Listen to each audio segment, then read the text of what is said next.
Bonjour tout le monde. On vous proposait un apéro avec Olivier et Cécile. On va vous les présenter. Déjà, moi, c'est Alexandre Dissekinicho, Delphine Dissekinicho aussi, et donc nos deux invités, Atelier Sento. Ouais. Bonjour. Bonjour. Bonjour. Depuis très longtemps. Ouais, voilà. Et donc en fait ils passent à Strasbourg quelques jours et on s'était dit que ça serait bien de. En fait on les a un peu piégés, ils sont arrivés, on leur a dit ah on va faire un live, voilà. Et donc en fait on va vous proposer de découvrir leur travail si vous ne connaissez pas et puis pour ceux qui connaissent d'aller un petit peu plus loin, de voir comment ils travaillent, de voir les projets qu'ils ont en cours et puis tout ça quoi. Puis on va parler aussi Japon, on va parler donc jeux vidéo indé puisque Cécile et Olivier travaillent sur The Coral Cave. Et donc on devait pouvoir montrer des extraits en direct vidéo, mais là ça va être super chaud. Donc dans les commentaires, on va mettre les liens de leurs différents sites, chaînes YouTube et aussi de IndieMag, puisqu'ils font une bande dessinée pour IndieMag. Par contre, on commence. Vous faites les questions. Je sais pas. Déjà, si vous Ouais. avez des questions, il ne faut pas hésiter à les poser parce que c'est l'occasion ou jamais. On est là pour ça et ça nous ferait super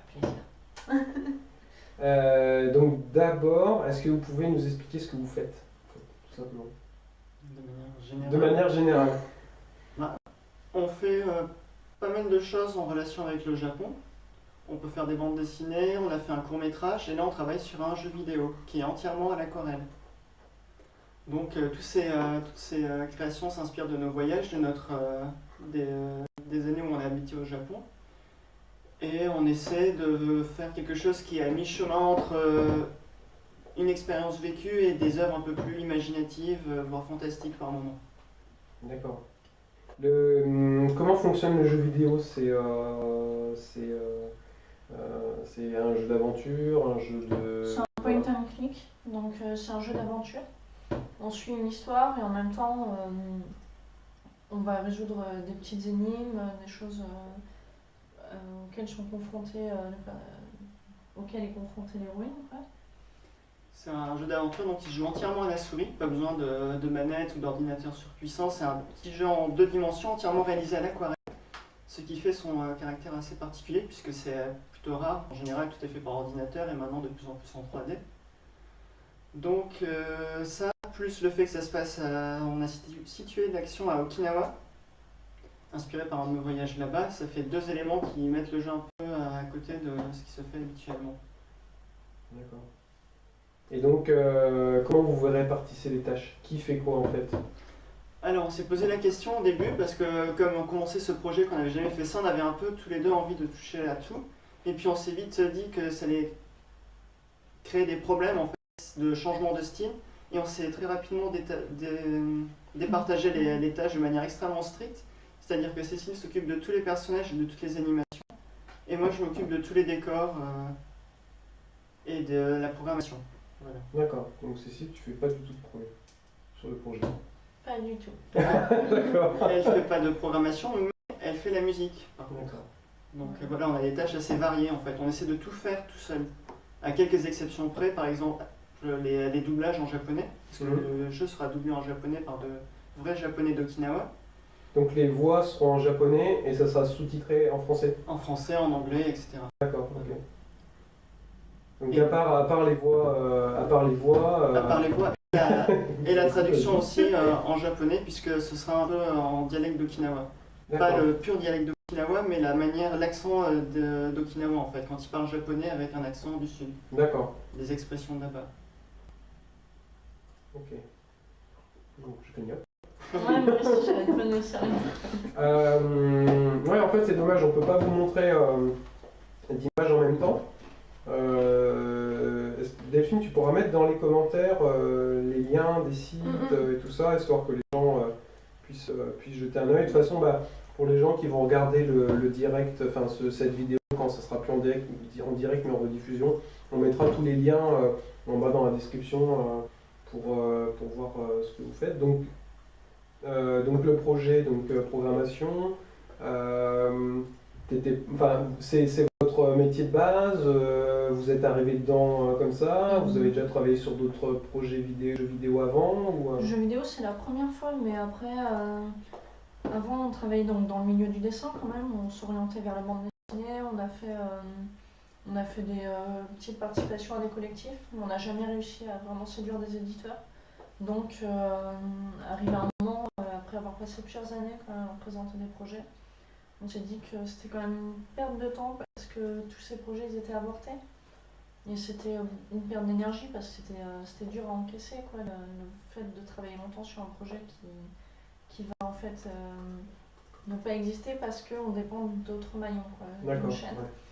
Et c'est là quand, en fait, après quelques années, après notre retour du Japon, on a redécouvert un peu le jeu vidéo, qu'on avait laissé tomber à l'adolescence parce que ça devenait trop, comment dire, ça prenait du temps. La plupart des jeux qui étaient disponibles à cette époque étaient assez redondants dans le style, dans les thèmes abordés et tout ça. Il y a eu un renouveau du jeu vidéo quand même indé grâce à Internet, les logiciels gratuits de création, etc. Et là, on a vu une possibilité de faire ça, de le faire par nous-mêmes, de ne pas dépendre d'un éditeur, etc. On a un peu mis de côté la BD en fait à ce moment-là. Mais ce qu'on fait dans le jeu vidéo, en fait, c'est qu'on utilise tout ce qu'on a acquis en dessin, sur papier, etc. Quoi. On raconte des histoires comme on le faisait en BD, et voilà, on partait de là en fait. Mais le jeu vidéo, c'était la première fois. On a découvert au fur et à mesure. On dit souvent que c'est une formation qu'on a faite, c'est-à-dire que ça fait 5 ans qu'on est sur le jeu. Bien sûr, on a travaillé sur des petits projets parallèles, mais surtout c'est comme une école pour nous parce qu'on a appris à faire de la musique, on a appris à faire de la programmation, on a appris à faire du jeu vidéo en fait. Donc c'était vraiment sympa, quoi. Vous avez uniquement fait, pour la partie pro, parce que c'est toi qui l'as fait, Olivier, comment vous avez choisi le logiciel? Est-ce que tu fais uniquement des tutos sur le net? Est-ce que tu rencontres des gens qui te donnent des coups de main? Est-ce que tu as des gens qui t'aident pour le debug du jeu Alors pour le logiciel déjà, comme on faisait un jeu d'aventure, en fait l'idée de faire un jeu d'aventure est venue du fait qu'on a découvert qu'il existait des logiciels permettant de faire ça extrêmement facilement en fait. D'accord. Ce sont des logiciels qui ont été créés par des programmeurs et qui sont prévus en fait pour ce type de jeu, de sorte à ce qu'il y ait juste en quelque sorte à entrer des images pour déjà avoir le jeu qui est presque prêt. Donc on a commencé avec un logiciel très connu qui a une bonne communauté française qui s'appelle AGS, qui est assez répandu et qui est la première porte d'entrée dans cet univers-là, mais qui est plus prévu pour les jeux un peu old school, façon rétro, façon LucasArts, les vieux Monkey Island et tout ça. Et nous, notre but c'était de faire un jeu en aquarelle, donc pas en pixels, donc en haute résolution, et ce logiciel-là, il s'est avéré être pas capable de supporter ça, donc le jeu ramait, et à ce moment-là, on a cherché d'autres alternatives. Et finalement, celle qu'on a choisie, qui est un logiciel tchèque qui s'appelle Wintermute, on l'a choisi pour une raison très simple, c'est que contrairement à la plupart des logiciels, il permet une gestion de la marche qui est hyper précise et qui est en fonction de la position du pied du personnage, alors que les autres logiciels se contentent de faire une boucle où le personnage marche en boucle et de déplacer ce truc qui marche de manière homogène. On a l'impression qu'il patine des fois. C'est pour ça que même dans les quand il jeux, s'arrête, il finit. Ça marche. C'est très léger, c'est une impression très légère en fait, parce que quand on marche, on s'appuie sur un pied et le pied reste au sol au même endroit. Mais si c'est une boucle qui se diffuse, qui se déplace, oui. Voilà. Oui, en fait, on a l'impression que le décor, il défile de manière indépendante du personnage. Non, on voulait vraiment que le personnage soit très bien intégré dans le décor. Donc voilà, c'est comme ça qu'on a choisi ça. Et alors pour l'apprendre, il y a des tutoriels sur internet. Et ce qui est bien, c'est qu'en fait, quand on commence, on n'a pas besoin de grand chose. On a juste besoin de faire marcher son personnage dans un décor. Donc on commence à apprendre ça, c'est assez rapide, assez simple. Et puis petit à petit, au fur et à mesure qu'on apprend, on a d'autres idées qui viennent. Et le jeu en fait se construit pas avec une idée très précise et on va buter sur comment faire ça, mais en fait avec une idée très simple au début. Et puis petit à petit, plus on apprend à faire des choses, plus on s'amuse à complexifier. Et donc du coup, il n'y a pas de moment où on bute sur un manque de connaissances. mais ça va être une courbe progressive où le jeu va devenir de plus en plus complexe au fur et à mesure qu'on apprend à mieux maîtriser le logiciel. D'accord.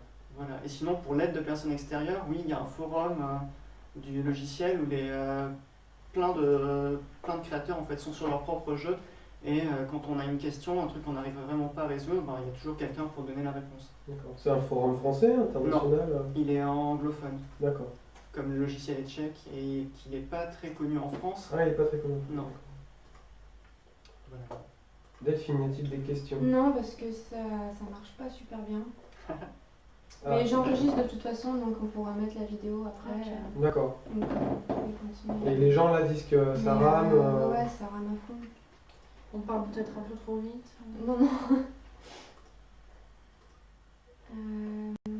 Fréquence d'image clé. En fait, il m'a dit que j'ai une fréquence d'image clé. En fait, ce qu'on a découvert dans le jeu vidéo, c'est une communauté quand même qui est une communauté d'entraide et enfin, donc de créateurs en fait, de jeux indépendants qui est assez agréable parce que oui, c'est pas comme la bande dessinée où on est isolé pendant un an à travailler sur son projet. C'est un milieu où déjà on est en contact avec le public. Les gens qui vont acheter le jeu en fait sont sur internet et donc sont présents pendant la création du jeu. Ils nous encouragent et tout ça. Et en plus de ça, voilà, il y a les autres créateurs, donc on est en contact avec plusieurs autres créateurs de jeux indés qui sont là pour nous donner quand même un sacré coup de main. Par exemple, quand on a créé, on a créé une auto-entreprise pour le jeu. Et eux, comme ils avaient une longueur d'avance sur ce genre de choses, par exemple, je pense à Simon Ménard qui a créé le jeu Hasard et qui a fait Catif, qui va bientôt sortir maintenant. C'est quelqu'un qui fait ses jeux tout seul de A à Z. Et lui, il a une expérience quand même qui est hyper importante pour nous, quoi. Il partage ça avec nous. Enfin, un peu comme vous, quand on a créé l'entreprise, je sais qu'avec toi, sur Facebook, on était quand même un peu en contact. Et tu m'as donné pas mal voilà, d'indications, même quand j'ai des doutes. Nos premiers salons et tout ça, on vous a posé des questions et c'est vrai que c'est hyper rassurant, quoi. C'est important pour nous. Et c'est quelque chose qui est très très important dans le milieu du jeu vidéo, quoi. Alors maintenant, vous en êtes où au niveau du projet? Il y a déjà une démo parce qu'il y a un trailer sur votre site. Ouais. Vous avez fait Il y a une démo jouable qui est en salon. En salon, ouais, d'accord. en salon uniquement. Parce que en plus cette démo jouable, elle est sans arrêt susceptible d'être transformée. Donc pour l'instant, on peut pas, tant qu'on n'a pas fini le jeu, c'est difficile de la diffuser comme ça, quoi. Ne serait-ce parce que le doublage qui est dans la démo est un doublage qu'on a fait avec une amie japonaise qui passait chez nous par hasard et qui ne sera pas le doublage final du jeu. D'accord. Donc ce sera vraiment une grosse différence par rapport à la version finale. Donc pour l'instant, c'est pas une démo qui est susceptible d'être vendue ou téléchargeable pour être testée. Voilà. En fait, elle nous sert de test, c'est-à-dire qu'on a besoin de cette démo pour voir les réactions des joueurs en festival. On a besoin de savoir où on se situe parce que c'est notre premier jeu. Donc quel degré de difficulté, degré de compréhension, fluidité, etc. Et en fait, on a réglé déjà plein de choses depuis le début, quoi, par rapport aux réactions des joueurs. Ne serait-ce le fait d'amener la démo, souvent quand on fait des expositions ou ce genre de choses, on amène la démo sur une clé USB et du coup elle tourne sur les ordinateurs qui sont présents sur les lieux et ça nous permet de tester le jeu sur plein d'ordinateurs auxquels on n'aurait pas eu accès sinon. Delphine fait des tests. Non, c'est mon ordi qui part tout seul. Okay. Ah oui, c'est Désolée. la fameuse... C'est un logiciel qui est arrêté, enfin c'est la démo, le test est expiré et à chaque fois, voilà, bref. Donc un jeu qui se passe à Okinawa, en point and click. Pourquoi Okinawa? À Okinawa, vous avez dit au retour du Japon, donc vous avez vécu au Japon. En fait, on a vécu là-bas 2 fois, mais vraiment longtemps, une fois. C'était en 2009-2010. Et on a vécu à Niigata, qui est une des régions les plus enneigées du monde. C'est ce qui est écrit dans les encyclopédies. On ne savait pas avant d'y aller. Et effectivement, il y a 6 mois de neige quand même. C'est très très dur, les maisons ne sont pas isolées et on n'arrivait plus du tout à travailler, à rien faire. Et en fait, les îles, c'était pas du tout notre truc. Ouais, Tahiti, tout ça, ça nous faisait pas envie. Mais voilà, là, on a été poussé à bout. Et en mars il neigeait toujours à fond et là on s'est dit on part. Donc on est parti un mois. Il y avait des vols pas chers Tokyo Okinawa quoi. Et on a passé un mois à Okinawa à se promener d'île en île. Et sur le coup on s'est pas dit on va faire un jeu vidéo mais on avait vraiment l'impression de vivre une aventure quoi. On avait nos petits sacs à dos, c'était super rigolo. Et en fait au retour du Japon, donc plus tard quoi, on a eu cette idée de faire un jeu vidéo et c'est vraiment venu de suite quoi. On s'est dit Okinawa quoi. On s'est dit on va faire une histoire qui vraiment transmet la sensation que nous on a eue de découverte et d'exploration à Okinawa. Voilà. Enfin je sais pas ce que vous avez ressenti à Okinawa mais c'est rigolo quoi. Il y a cette impression donc de pouvoir aller d'île en île comme ça. Et puis en fait ce sont des îles qui sont assez isolées finalement. On a l'impression que les gens ne sortent pas de leur île quoi. Et on croisait un groupe de gamins sur une des îles, une île dont on faisait le tour en maximum peut-être un quart d'heure, 20 minutes à pied. Et ces enfants-là, ils vivaient là tout le temps quoi. Et on n'arrêtait pas de les croiser, un groupe d'enfants, et on se disait qu'est-ce que ces enfants-là peuvent bien imaginer pour combler, enfin je sais pas, pour Occuper vivre. leur après-midi. Ouais, c'est ça. Et c'est comme ça que c'est devenu Mizuka, l'héroïne de notre jeu, qui en fait vit dans un monde qui est plein de choses qu'on raconte et tout ça aussi. Et maintenant on est en contact avec une amie d'Okinawa, comme on vous disait là, qui s'appelle Yoko. Et elle nous raconte un peu ça. Sur notre site, on a une catégorie journal où elle raconte un peu les choses mystérieuses dans lesquelles ils sont bercés un peu depuis tout petit quoi. Le fait qu'ils vivent avec les morts, des choses comme ça, c'est assez curieux et vraiment intéressant quoi. Oui, les tombeaux à Okinawa sont Les des trucs tombeaux. assez. Alors les super tombeaux, massif, ouais, on a un article qu'elle nous a écrit sur ça qui est extrait, c'est-à-dire que c'est des endroits où ils vont faire la fête. Donc ils ont un tombeau familial, un énorme truc massif comme tu dis quoi, en béton. Et une fois par an ou à certaines périodes de l'année, ils y vont en famille. Là ils étendent des bâches par terre et ils se font un énorme repas, ils font la fête et tout ça, c'est un moment hyper festif pour eux quoi. Il y a une personne qui pose une question. Oui. Par rapport au Okinawa, en fait, vous y avez peut-être déjà répondu tout à l'heure, mais d'où vous est venue l'idée de partir sur Okinawa? Oui. Tu l'as dit, Ouais, voilà, vous aviez donc trop c'est, froid à Trop Niigata. froid, il fallait se sauver. En fait, il y avait plusieurs choses, c'est-à-dire qu'on a rencontré aussi 2-3 personnes qui étaient passionnées d'Okinawa à Niigata, dont une amie à moi qui s'appelle Mizuka, en fait, qui est devenue l'héroïne du jeu. Bon, ouais, elle est bien plus âgée, mais elle est passionnée d'Okinawa, et un photographe suisse qui habite depuis plus de 40 ans au Japon, qui s'appelle Jean-François Guéry et dont j'admire vraiment le travail, avec qui on a eu un échange super intéressant. Et qui lui en fait nous a parlé de l'histoire d'Okinawa quand même, de la façon dont, enfin, il y a plein de choses à dire sur l'histoire d'Okinawa, mais ils ont une histoire qui est très dure. Et il faut savoir que ça appartenait pas au Japon avant. Et voilà. Après là on pourrait s'étaler des heures sur Okinawa. Hein. C'est un pays, enfin on peut considérer ça presque comme un pays à part. Ils ont leur culture et tout, et ils sont vraiment brimés et ils vivent très très mal leur aliment au Japon en fait, parce qu'ils sont jamais écoutés, ils sont un peu à part, ouais, on fait sans arrêt, le gouvernement de Tokyo leur impose des choses constamment, donc les bases américaines, tout ça c'est très dur quand même. Donc on était un peu curieux de ça et on a découvert des choses très intéressantes quoi. De toute façon, on se sent plus réellement au Japon, enfin, on va dire dans les infrastructures, c'est encore le Japon, mais on n'est plus réellement au Japon quoi. Enfin, on est dans une espèce d'antichambre entre le Japon et le reste de l'Asie en fait. C'est marrant, voilà, quelques îles plus loin, voilà, c'est fini. Je sais pas vous, mais nous, ce qui nous a marqué quand on est arrivé là-bas, la première chose c'était que les hommes ils étaient poilus. Ils étaient tout poilus, ils avaient des barbes et tout ça. Et les filles elles se promenaient en tongs à l'arrache, avec des grandes chaperies, tout ça, pas coiffées et tout. Ouais, il y a une impression de Vietnam, un peu, enfin, on avait été au Vietnam. Ouais, c'est une espèce de fusion entre le Vietnam et le Japon. Enfin, c'était sur certaines choses, on y ouais. avait été un peu avant, Ouais. c'est un peu ce qu'on a ressenti. Puis dans l'esprit, plus cool.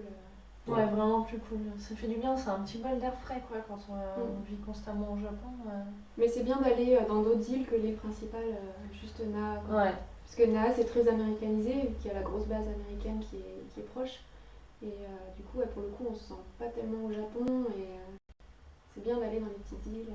Ouais. Alors ouais, on parle beaucoup du régime Okinawa et tout ça, mais il faut savoir que maintenant, à l'heure actuelle, c'est une catastrophe quoi. Parce que avec l'américanisation de l'île centrale d'Okinawa et toutes les bases américaines, les gens qui travaillent dans les bases américaines, en fait, c'est fast-food et tout ça quoi. Donc il y a une obésité assez importante. Parce que, ouais, juste un détail pour ceux qui connaissent pas le régime d'Okinawa, c'est un régime alimentaire, les personnes sont très âgées, Qui est donc censé faire pouvoir vivre jusqu'à plus de 100 ans. voilà, c'est un peu le régime crétois en Europe, voilà, il y a le régime d'Okinawa et bon. Et tout le monde croit que les gens d'Okinawa mangent le régime Okinawa quoi. Mais en fait, c'est vrai que ça correspond plus qu'aux personnes âgées maintenant. Et du coup, il y a un documentaire assez intéressant qui a été fait par des Français qui s'appelle, je sais plus comment, mais qui montre le fait que il y a ce régime Okinawa qui concerne les vieux et qu'en contrepartie, les jeunes, eux, vivent de moins en moins longtemps en fait. Parce qu'ils sont nourris au fast-food, au Coca-Cola et tout ça. Mais en plus, il y a autre chose, tout le monde croit que c'est le régime Okinawa qui fait que les gens vivent vieux. Mais en fait, il y a une culture à Okinawa qui fait que les personnes âgées sont hyper intégrées à la vie sociale. Ce sont eux qui organisent des festivités, des choses comme ça. Et leur implication dans la vie sociale joue sur leur morale forcément. Et donc joue sur leur importance d'exister encore pendant un moment quoi. Donc il y a ça aussi, c'est pas que ce qu'on mange. Mais après voilà, quand on parle de ça, de ce mode de vie là, nous ce qu'on visualise c'est les îles en fait autour de l'île principale d'Okinawa, toutes ces petites îles où les gens sont complètement libres de créer ce qu'ils veulent, un peu comme culture et tout ça quoi. Donc Il y a Florent. Florent Chabry. Non. Florent Gorge. Florent Gorge. Je pense. Ah. Enfin, c'est Omake Books Donc, qui dit vive Niigata. Parce qu'il aime beaucoup Niigata aussi. Ah super. On n'a pas dit qu'on aimait Niigata, mais si, Alors... on adore. Et de quoi on peut parler Il y a une question de Fabrice Heilig. Coucou. Coucou Fabrice. Qui nous demande est-ce que la musique du jeu sera dans un style japonais et qui fait la musique? Est-ce que c'est vous-même? Donc c'est moi qui fais la musique. En fait, c'était pas prévu. Hein. On a même eu une période de recherche quand même au tout début de compositeurs. Parce qu'il y a plein de choses qu'on aime, on adore chercher des musiciens underground japonais et tout ça, donc on visualisait déjà pas mal de trucs. Mais, donc ça c'est la super anecdote que tout le monde commence à connaître, c'est que j'ai eu le malheur de dire à Olivier que j'avais fait de l'orgue en CE1 ou un truc comme ça. Et Olivier, pour mon anniversaire, m'a offert un petit clavier Akai. En fait, c'est un clavier électronique qu'on branche à l'ordinateur. Et sur un logiciel gratuit quelconque, on peut composer ses musiques. Et donc à partir de là, on a décidé que puisqu'on faisait tout nous-mêmes, pourquoi pas la musique aussi en fait. Donc je me suis lancée là-dedans.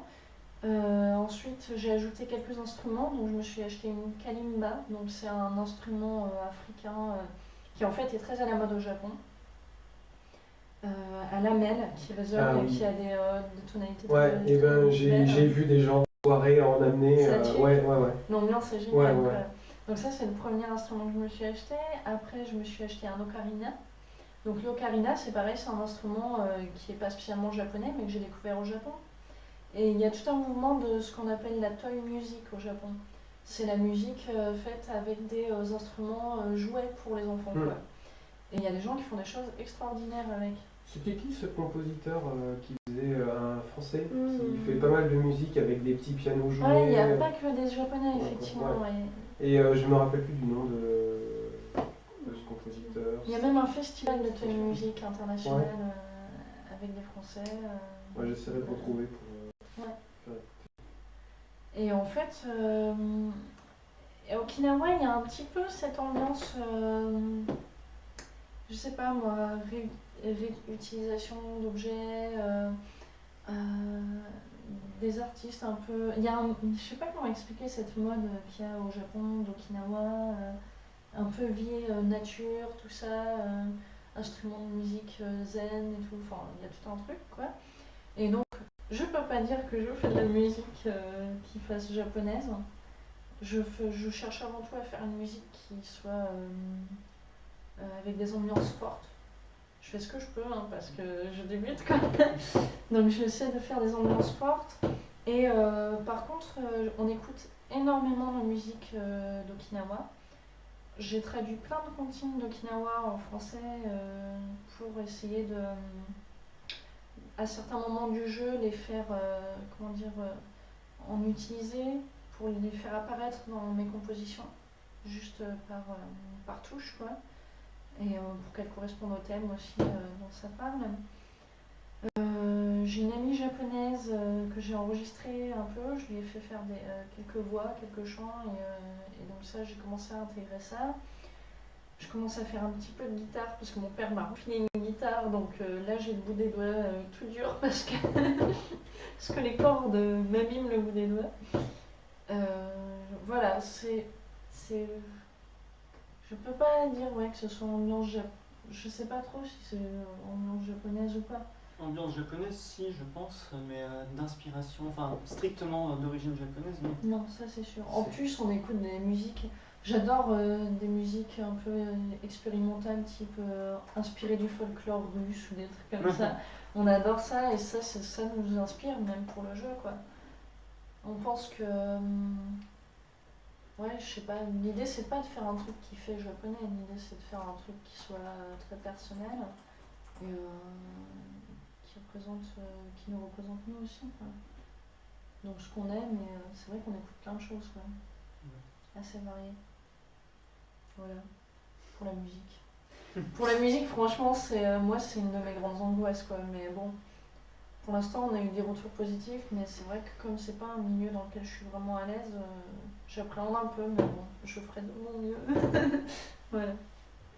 Delphine, tout se passe bien Le son est bien pour certaines personnes, mais la vidéo est toujours saccadée. Mais D'accord. Il y a des questions, d'autres sinon, questions il y a parce que pas moi j'ai de- des questions. Vas-y. Ok.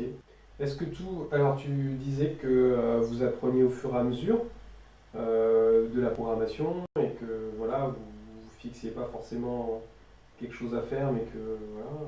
Est-ce que tout le jeu est écrit ou est-ce que vous avancez scène par scène On a longtemps avancé scène par scène.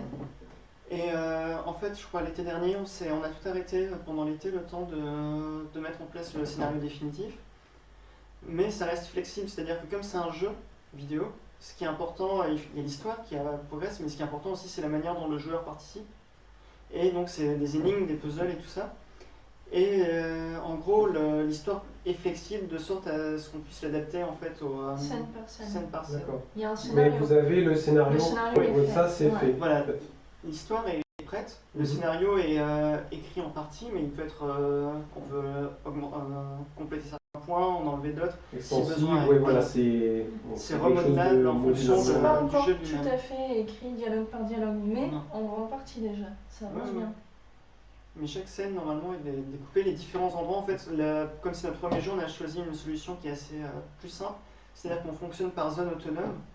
Il va y avoir la maison de l'héroïne, il va y avoir le village, il va y avoir la forêt, etc., etc. Et du coup, ça nous permet de nous concentrer sur une zone qui est assez petite, sans avoir à penser le jeu dans son ensemble, ce qui devient assez rapidement compliqué quand on n'a pas l'habitude. Donc on travaille sur des petites miniatures qui s'assemblent en fait comme une suite de séquences qui finissent par former une histoire. D'accord. Donc, je vois que les gens n'ont plus l'image, mais ils ont encore le son. Ouais, Oh, écoutez-nous, putain. écoutez-nous. Oh là là, la vache. T'as Attendez, des questions on peut manger sans mettre Oui, partout, sans voilà. petit bruit. Ouais, ok. Mangeons. On fait une pause manger, puisque c'était l'apéro. Ouais, voilà, on mange des cacahuètes. Delphine, t'as des questions aussi, toi? Enfin, si. Est-ce que les gens posent des questions sur. Pas vrai. Elle panique là. Non, mais l'image revient, là, c'est bon. Ouais. Non, il n'y a pas spécialement de questions. À part que les gens disent que vous avez du mérite parce que vous faites tout vous-même du début à la fin. Ouais. Donc c'est super cool. Bah, c'est Ouais. oui, c'est vraiment dû à la mauvaise expérience d'avoir dépendu d'autres personnes et de ne pas avoir vu les projets. Et à l'inverse, est-ce que au final, avoir fait la chaîne YouTube, avoir laissé traîner avoir laissé le trailer comme ça, avoir justement été sur des forums de jeux vidéo, est-ce qu'il y a des éditeurs de jeux qui sont passés en disant ah mais on pourrait peut-être faire un truc ensemble? Oui. Oui, Oui. oui, oui. Et là, on a pu Ça dépend. fièrement les envoyer Il y, a, il y a différents, il y il a différents types de propositions. Il y a des, quand il s'agit de gros éditeurs et qu'on sait qu'ils ont une réputation peu flatteuse, on a le plaisir, l'immense plaisir de les envoyer balader. Parce qu'on ne dépend pas d'eux. Après, c'est vrai qu'on a des propositions des fois qui sont très alléchantes de Ouais. gens pour qui on a beaucoup de respect, mais c'est vrai que c'est pas vraiment dans notre optique là, avec ce travail-là qu'on a mené trop longtemps C'est vrai ensemble. que des fois, c'est difficile de Ouais, dire ouais. non. Donc Ouais. voilà, c'est toujours, des fois on est super content de pouvoir juste répondre non merci, on n'est pas intéressé. Et des Est-ce fois, c'est qu'ils dur. vous proposent quoi? Juste un soutien En fait, financier ou Alors il y a des gens, donc il y a les gros éditeurs qui eux proposent globalement de nous distribuer en fait, D'accord. principalement, donc là c'est mort. Et par contre il y a des gens qui en fait essaient de développer la promotion des jeux indés quoi. Et Du donc jeu d'auteur même. voilà, du jeu d'auteur même. Qui ont toute une philosophie derrière. Donc c'est Qui différent. veulent donner de la visibilité à des Mhm. projets qu'ils trouvent beaux et du coup créer une sorte de, je sais pas, de marque de confiance, quelque chose que les gens se disent, ça va être, ils ont encore sorti un bon jeu d'auteur, tu vois, une sorte D'accord. comme un cinéma d'auteur, tu vois, qui réunirait des bons projets. Alors c'est quoi? C'est une espèce de label? On sait pas encore, c'est des choses qui sont en état de projet. Ouais, voilà, D'accord. ils La sont structure n'est pas encore mise en place, Non, mais elle c'est un commence peu à... secret. D'accord. Voilà, donc on préfère pas trop en parler, mais par contre, on sait qu'il y a des gens qui essaient de mettre en valeur quand même les jeux indés, et ça, c'est vrai que ça fait envie. Nous, on dirait oui si on s'était pas dit dès le début, ce jeu, on fait tout de A à Z, quoi. À côté de ça, par contre, on sait qu'il y a beaucoup d'éditeurs dans le milieu du jeu vidéo qui sont des arnaqueurs finis. Et il y a eu énormément de scandales et il y en a régulièrement en fait de créateurs indépendants, de petits créateurs indépendants qui signent des contrats et qui se retrouvent avec jamais payé, leurs jeux distribués dans des pays qui ne sont pas compris dans le contrat. Mhm. Et c'est terrible parce que c'est très difficile d'attaquer en justice par exemple un éditeur qui se trouve dans un autre pays, ce genre de choses. Oui. Voilà. C'est arrivé à des gens, même des studios qui sont maintenant assez prestigieux comme Amanita Design qui a fait Machinarium. Machinarium, Botanicula. Bon, ils sont extrêmement connus dans le milieu. On mettra et les liens de toute façon en dessous des pourtant vidéos. leur jeu Machinarium a été en fait distribué par, Non, je connais pas. D'accord. distribué par un éditeur anglais assez prestigieux qui les a jamais payés, qui les a vendus dans d'autres pays, qui a une superbe boîte collector en France que tout le monde a acheté pour soutenir le studio, qui n'a jamais rien reçu en fait. Voilà, donc, et qui pensait que cet éditeur-là pensait sûrement qu'un petit éditeur, un petit créateur indépendant tchèque ne viendrait jamais réclamer en fait ce qui était dû. Ils sont dus. Voilà. Ouais, c'est vraiment un milieu assez risqué, quoi. Et du coup, c'est vrai que c'est extrêmement facile de perdre en fait tout ce qu'on a créé avec un contrat comme ça en fait.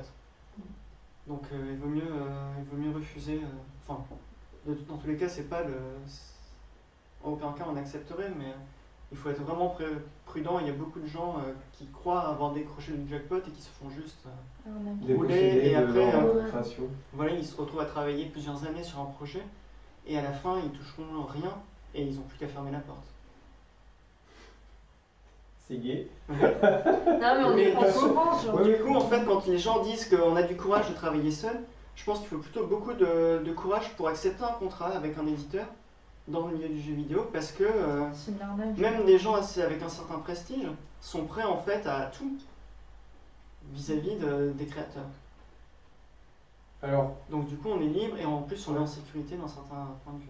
est-ce que vous réfléchissez, alors déjà, est-ce que vous réfléchissez déjà à la partie vente de ce projet-là en fait? Ou pas du tout, vous dites déjà on le Pas finit, trop. puis après on verra bien. Bah, la partie vente, globalement, on va la faire soit déjà nous-mêmes par le biais d'un site, soit en passant par des plateformes de vente de jeux type Steam. Voilà, le gros avantage du jeu vidéo, contrairement à la bande dessinée, c'est que le public se trouve sur Internet. Les jeux sont jouables sur ordinateur. C'est le même support en fait du début à la fin. Et si le jeu vidéo indépendant s'est développé, c'est grâce à l'ouverture de sites comme Steam, entre autres, qui sont des plateformes de vente qui sont faciles d'accès. Enfin, on peut vendre son produit dessus sans être éditeur. Donc le créateur peut vendre directement aux joueurs et dans le monde entier. Voilà. Donc il n'y a qu'un seul intermédiaire, c'est la plateforme, et ça c'est très pratique. Donc du coup, le système est en fait assez balisé. Et c'est pour ça aussi qu'il n'y a plus vraiment en fait cette impression d'avoir besoin d'un éditeur en fait dans le milieu du jeu vidéo indépendant. Ça permet de se consacrer sur le travail de création et de laisser à l'éditeur la communication par exemple. Sauf que souvent les créateurs eux-mêmes font le travail bien mieux que les éditeurs, puisqu'ils peuvent tenir des journaux de création, ils peuvent créer un lien fort en fait avec le public. Avec le joueur directement. Et la plupart du temps, les éditeurs qui pensent avant tout à leurs sous vont essayer de rentabiliser la communication de sorte à ce que ça leur coûte le moins d'argent possible. Et du coup, en fait, ils le feront moins bien que le créateur lui-même qui va s'investir à fond. Et en plus, il y a un lien moins fort qui se crée. Parce qu'au final, ils vont, comme c'est vraiment sur Internet, en fait, c'est pas comme un éditeur BD qui va devoir démarcher les libraires et tout ça. C'est vraiment, il va pas faire, l'éditeur de jeux vidéo va pas faire grand chose de plus que le créateur indépendant. Il va mettre le jeu sur Steam, et voilà, envoyer des mailing press, ce genre de choses que les créateurs eux-mêmes font aussi. Il y a une question, je crois. Il y a plein de questions. Allez, Ouais, c'est parti. Ils ont dit que depuis qu'on mange des cacahuètes, ça marchait mieux. Ah, il faut continuer. Et voilà, ils voient des saucissons qui bougent, ils sont contents. Alors, question 1. Donc les questions sont, pour revenir au jeu, l'expérience de jeu durera combien de temps? On sait pas. On sait pas. Voilà, question suivante. En fait, c'est même rigolo de dire ben, ça c'est un truc qu'on met de côté. Non, mais en fait, Il y a on a décidé, c'est vrai, volontairement de ne pas donner d'heure, puisque on sait en pas. tant que joueur, nous Ça souvent. doit dépendre des joueurs. Oui, déjà ça dépend des ça joueurs. dépend Quand on le des fait joueurs. jouer en salon, il peut y avoir un adulte qui passe 1 heure et un enfant qui passe un quart d'heure, ou le contraire. Du coup, Et, sur plusieurs voilà. étapes, c'est complètement variant. En général, je pense que notre démo dure environ 20-30 minutes, mais ça peut aller jusqu'à 1 heure et ça peut aller jusqu'à un quart d'heure pour les plus doués par exemple. Donc c'est difficile à juger. Je pense qu'on verra ça plus tard quand on fera tester le jeu presque fini à plus de monde. Et l'autre point qui fait qu'on s'intéresse moins à ça, c'est qu'en tant que joueur, on est souvent confronté à des jeux qui sont trop longs. Étrangement, dans le milieu du jeu vidéo, les joueurs sont souvent en train de râler que les jeux sont devenus trop courts. Mais nous, on trouve souvent que les jeux durent trop Traîne à un souvent. moment donné. Il y a toujours un moment. Il y a un moment où on se rend compte qu'ils rajoutent du ça contenu pour traîne faire un de la peu. durée, ce genre de choses. Donc au final. Voilà, je pense que notre jeu sera quand même normalement long dans les critères actuels, peut-être Et, dans les 5 franchement, heures, un peu plus. Honnêtement, on espère qu'il ne sera pas jugé par rapport à sa durée parce qu'on trouve que la durée fait vraiment pas la qualité. Et d'ailleurs, on est souvent déçu par un jeu qui est trop long. Voilà. Et je trouve ça dur, vraiment, je trouve que c'est un critère très dur actuellement dans le jeu vidéo. De dire tel jeu indépendant, ok, c'est un dé, mais il coûte 5 euros et alors qu'il dure 5 heures. 5 heures, c'est pas normal, vous devriez pas l'acheter. Ça, on le voit écrit des fois. Et on se dit, mais c'est pas possible, quoi. Les gens, ils sont pas prêts ils peuvent s'acheter une bière à 5 euros, mais pas un jeu Par sur exemple, lequel les gens ont passé 5 ans. Par exemple, une bande dessinée, ça se vend dans les 12 euros Ouais. et ça se lit en 20 minutes. Alors qu'un jeu vidéo, en général, ça dure quand même 3, 4, 5 heures et ça coûte dans les 10 euros, ce genre de choses. 5-10 euros. Donc c'est vrai que pour l'instant, on préfère pas trop. Et puis aussi, on n'a aucune idée. On va faire un jeu C'est qui vrai, aura la durée qu'il doit avoir, dans le sens où on va pas essayer de l'allonger ni de le raccourcir. Je pense que ce sera une durée acceptable, ni trop longue, ni trop courte, j'espère. Ce sera pas 60 heures. D'accord. Il y a des gens qui se proposent pour être bêta-testeurs. Je suis très gentille. Bah, n'hésitez pas à nous recontacter d'ici 5 ans. Non, je rigole.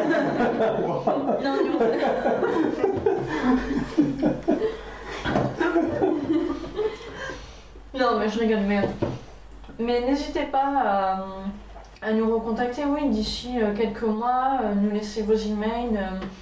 C'est vrai que c'est important d'avoir des testeurs. Là, par exemple, on a testé le jeu d'un ami, donc Simon Ménard, dont on parlait tout à l'heure, qui a réalisé Catif, qui va sortir bientôt. Et donc, lui avait une estimation de durée de jeu qui n'a pas du tout correspondu à notre temps de jeu en fait. Et je pense que le créateur ne peut pas imaginer à l'avance. Il faut vraiment qu'il fasse tester, qu'il regarde, qu'il fasse une moyenne. Et ça ne correspondra pas à tout le monde. Même nous, En l'occurrence, il a été agréablement surpris que les gens mettent suffisamment de temps à jouer à un jeu qu'ils pensaient plus court. Oui, parce qu'on a tendance à résoudre très vite les énigmes une fois qu'on les connaît. Oui. Alors que quelqu'un qui découvre... Bah, nous, sur le livre de jeu, Ouais. bah, c'est marrant parce que quand on conçoit le jeu, souvent la solution nous est sous nos yeux, nous Ouais. on l'a vu, et en fait, souvent on va se dire ah là, mais ce C'est truc, trop ça va être fait en 1 minute. Alors, soit psychologiquement, bah, on se dit Ouais. merde, je trouverai pas, et voilà, et ça devient une espèce de. Voilà, surtout C'est en plus exactement quand ce les gens qu'on fait. autour disent ah, j'ai trouvé. Ah, bah, c'est pas possible, mais comment t'as fait? Moi je vois pas. Et tout d'un coup, le joueur s'enfonce en fait. Et, Ouais. ouais. Là, c'est exactement ce qu'on observe. Hein. Ouais. En fait, notamment l'énigme du début, tu regardes d'un côté ou de l'autre, ça va changer toute l'évolution l'évolution de l'énigme. Et on a ce schéma systématiquement. Si la personne part dans la mauvaise direction, eh ben, elle va s'enfoncer complètement. Mais bon, après, le jeu est fait en sorte à ce qu'il y ait plein de petites choses qui sans mettent sur arrêt le bon ramènent chemin. sur le bon chemin et tout D'accord. ça, donc ça reste fluide. C'est pas un jeu qui est fait pour bloquer les gens, quoi, ça c'est clair. Est-ce que vous avez prévu par exemple un niveau de difficulté, peut-être un niveau facile avec des indices qui peuvent apparaître ou On vous sait dites pas. non On y a pensé, mais Pour l'instant, non. on se pose, on laisse faire, on regarde ce qui se passe pour l'instant. On espère que ce sera suffisamment Pour l'instant, on a eu des D'accord. enfants qui l'ont résolu sans problème, donc on D'accord. se dit, c'est vraiment... et des adultes qui par contre ont eu des difficultés. Donc, Des adultes qui étaient déjà joueurs ou qui... Non, Oui, pas forcément, si, mais si. enfin de tout. Ouais. on a eu des journalistes de jeux vidéo qui ont testé notre jeu dans des conventions et qui ont eu du mal. Et on a eu des toutes petites qui savent même pas appuyer sur le truc, mais qui montrent à l'écran ce qu'il faut faire.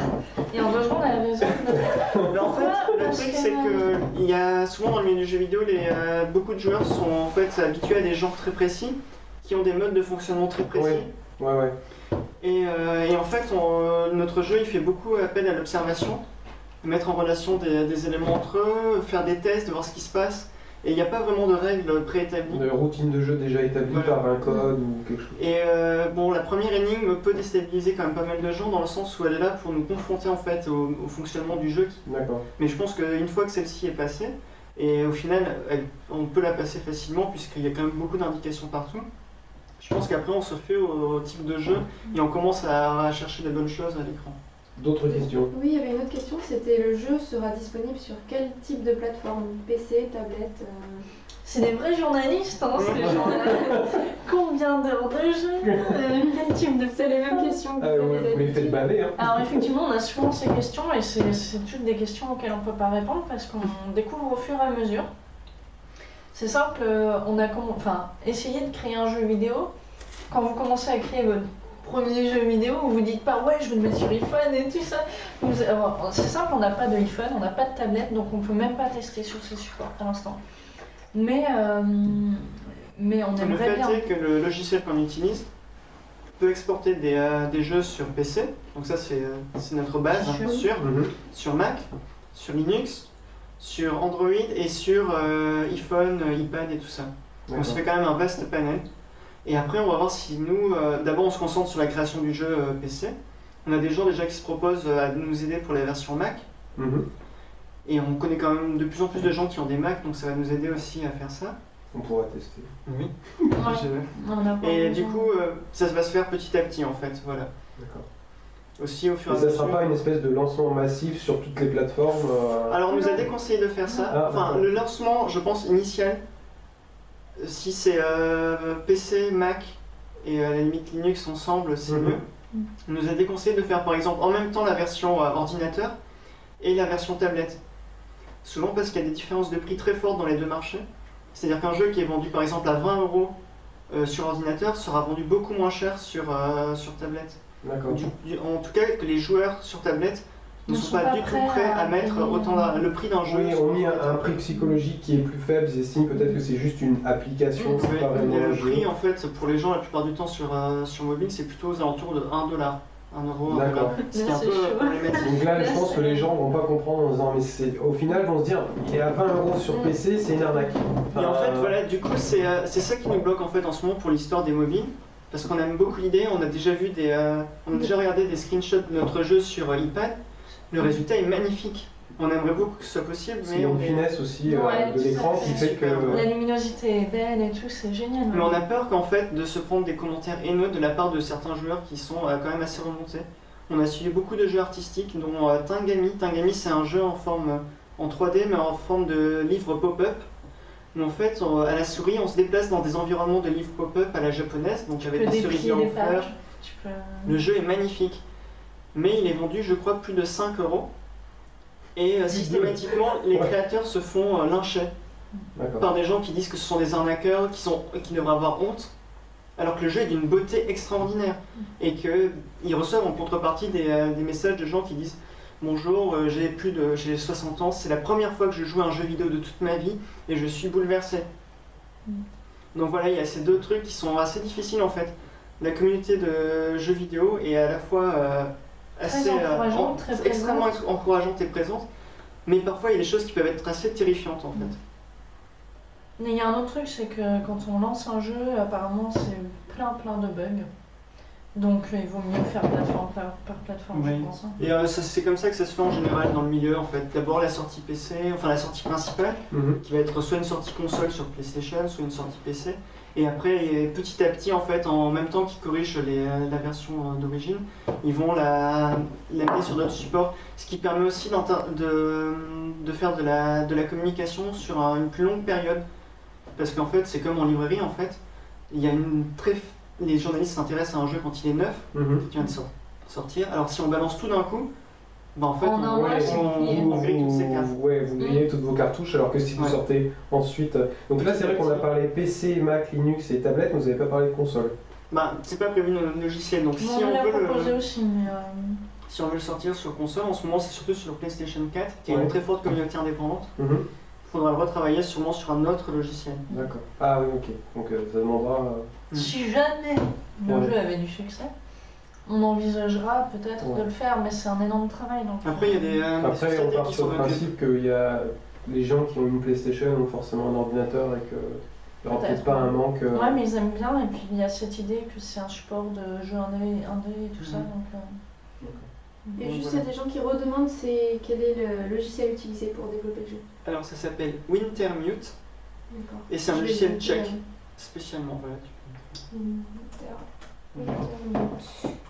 c'est un Voilà. logiciel C'est ça. gratuit. C'est très bien. Donc on attend vos jeux vidéo.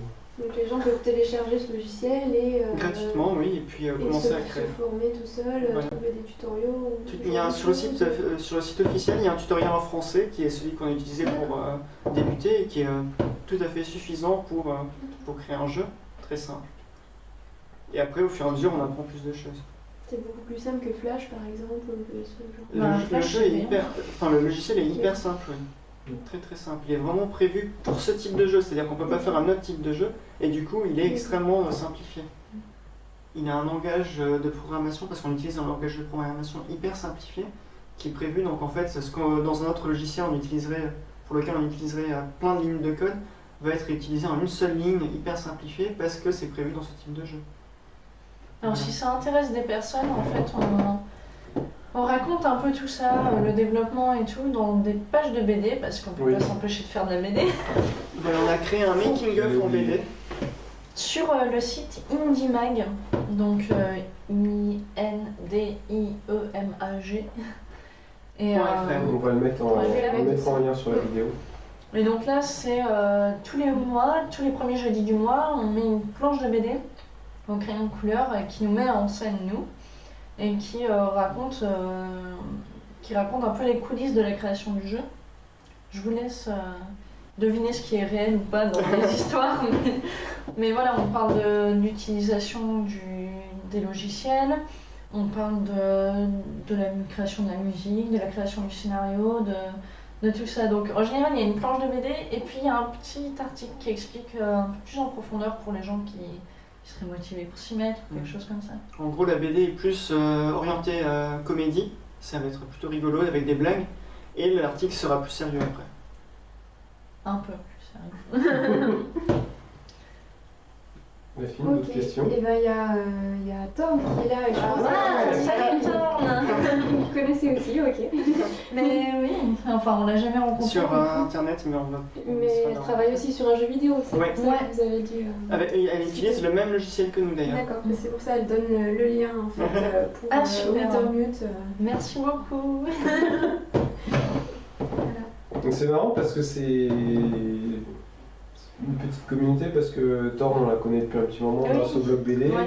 voilà, enfin, c'est un petit milieu quoi. Ouais, je pense que c'est plus ou moins relié et je pense qu'il y a des dessinateurs qui commencent à s'intéresser au milieu du jeu vidéo parce qu'il y a cette idée d'indépendance. Notamment au dernier festival qu'on a fait, Japan Touch. Je dis pas qui c'est, je sais même pas. Non, mais je dis qu'on a rencontré des dessinateurs de BD qui sont venus nous parler de leur déception par rapport à la quantité de travail qu'ils avaient fourni et le peu de publication de leurs Sur une BD. ouvrages. Sur Ouais, une BD. la quantité de travail sur une BD. Voilà. C'est-à-dire que. Qui au final n'est pas mise en valeur par Pas mis en l'éditeur. valeur, pas longtemps publié, pas longtemps en rayon. Et qui du coup Lu cherche des très alternatives. rapidement et cherche des alternatives pour que les gens passent moins vite sur leur travail, pour qu'il y ait une reconnaissance de l'auteur et qu'il soit plus longtemps visible quoi, son travail. Donc enfin voilà, on a discuté un peu de ça avec quelques auteurs. C'était assez intéressant parce que quand même dans le milieu des gros éditeurs, il y a beaucoup d'auteurs qui ont l'air de se sentir, je sais pas comment dire, arnaqués quoi. Voilà, alors qu'à l'inverse, par contre, on a beaucoup d'auteurs avec qui on a discuté qui sont édités chez des petits éditeurs et qui. Toujours BD? Ouais, Oui. en BD et qui par contre sont souvent hyper contents. Chez les petits éditeurs, il y a une sorte d'attachement affectif presque aux éditeurs. Et les auteurs sont rarement déçus par leur relation et mine de rien, c'est hyper important. Je pense que, enfin, je vais parler en tant qu'éditeur. Ouais. Déjà, un petit éditeur sort moins de titres, donc chaque titre est vital, donc chaque titre est mis en avant au maximum. Quoi. Ouais. Enfin, nous, les titres qu'on a, on n'en a pas beaucoup, et même les premiers titres qu'on a sortis au début de la maison d'édition, on les défend encore. Alors, on fera pas forcément autant de ventes qu'un gros éditeur, mais on les défendra plus longtemps. Et c'est vrai que les gros éditeurs ont une obligation de sortir quantité de titres en continu. Bon, voilà, parce qu'ils ont besoin de cash et que voilà, il y a un roulement qui se fait en librairie. Donc les nouveautés permettent d'avoir de l'argent facilement et couvrent les retours d'invendus, donc qui créent une dette. Donc un gros éditeur a besoin d'avoir un roulement continu de nouveautés. Et le libraire derrière essaye de suivre comme il peut, donc il achète, il renvoie. Il est obligé de renvoyer aussi parce qu'il faut qu'il fasse de la place. Et donc au final, beaucoup de livres sont retournés très rapidement parce qu'il faut faire de la place pour les nouveautés. Donc l'auteur qui met souvent plusieurs années sur une série ou voilà, qui met très longtemps à travailler son projet, ça fait un peu comme une fusée de feu d'artifice, quoi. C'est ça. Pouf, et puis voilà, c'est fini. Et refais-moi un tome 2 ou désolé, ton premier tome 1 ne s'est pas vendu, donc la série ne se fera pas. Donc c'est très compliqué pour un auteur parce que le marché va très vite. Le marché en a rien à foutre de lui en fait. Et puis après, il y a des éditeurs qui jouent le jeu de la quantité et qui au final se disent allez, on va faire un peu de promo. Si ça marche, tant mieux. Si ça marche pas, tant pis, je passe à autre chose. Et il a tellement de projets à faire que sur certains projets, il croit à fond. Et puis d'autres, il dit ouais, avec peut-être un peu de chance, ça marchera. Mais les petits éditeurs ne peuvent pas jouer ce jeu-là. Quoi. Donc, on a même entendu dire que pour certains, c'était aux auteurs, soi-disant, de faire la communication de leurs propres produits. oui. Alors que déjà, ils n'étaient pas tenus au courant. Et en plus, c'est quand même le travail de l'éditeur de Oui. faire la promotion du Surtout produit. qu'un c'est auteur, assez- un auteur s'il va vers... en plus maintenant il y a l'auto-édition. Et nous on était à un salon du livre il n'y a pas longtemps et on était à midi, on mangeait, on faisait une pause et puis il y avait un buffet avec différents auteurs et puis on était à la table avec des auteurs de romans et on parlait pas mais on tendait un peu l'oreille pour voir ce qui se lisait et puis certains parlaient d'auto-édition et les auteurs disaient nous on veut pas d'auto-édition parce qu'un éditeur il est là pour s'occuper de la communication, donc au final si l'éditeur qui doit faire ce travail-là, il dit à l'auteur écoute tu vas le faire, au final un éditeur quoi. Donc, alors question, est-ce que vous parliez de Steam, de ce genre de plateforme, est-ce que vous avez dans moyen court terme besoin de lever des fonds pour continuer à faire le projet? Est-ce que vous auriez envie de faire Il y a eu une la question du crowdfunding? aussi. Ouais, je vais la poser. Ah. Est-ce que vous dites là on est à la limite, on a besoin de plus de matériel, donc lever des fonds, ou alors vous dire on va faire une version Steam et puis on aimerait bien sortir une version coffret avec une figurine, ou voilà, Ça, peut-être c'est en autre version chose, ça, c'est limitée. des envies, mais... Et là, par exemple, pour ça, pour des projets, pour des produits un peu particuliers, se dire on va lancer un crowdfunding. Je sais pas, est-ce que vous avez intégré ça dedans ou vous dites non, on s'en fiche Alors, on a longtemps suivi l'affaire des crowdfunding et on a longtemps pisté en fait Kickstarter qui a mis beaucoup de temps à s'implanter en France. Mais pour l'instant, on n'en a pas de besoin vital, non. Donc on voit pas trop. Il y a beaucoup de gens qui créent des crowdfunding aussi parce que ça permet de faire beaucoup de communication De créer des et de communautés. fidéliser vraiment le public en fait. Quand les gens participent, en fait, ils se sentent attachés au public. il y a une attente, il y a une envie de suivre le projet J'ai plus l'impression d'en forte. faire partie, oui. Ouais. Et c'est quelque chose qu'on fait puisqu'on participe à beaucoup de projets aussi, nous en tant que Et de se faire le relais aussi, puisqu'une personne qui a participé Voilà. financièrement Voilà, doit on aime peut-être bien. plus voilà. relais de communication et parler autour d'elle du projet. Mais au final, non, on est que deux à faire le jeu, donc il n'y a pas beaucoup de frais. Notre matériel, c'est de l'aquarelle et du papier, donc ça coûte quasiment rien, en fait. On achète quelques feuilles de papier par an. Les godets de l'aquarelle, ça coûte 4-5 euros. On les renouvelle, on en renouvelle peut-être 5 par an aussi. Donc voilà, ça coûte quasiment rien. Après, il y C'est a du tant- jeu les éco-responsable. Non, mais c'est ça, les logiciels sont gratuits. En Voilà. plus, on encourage tout ce qui est communauté de logiciels gratuits, tout ça, on trouve ça vachement important.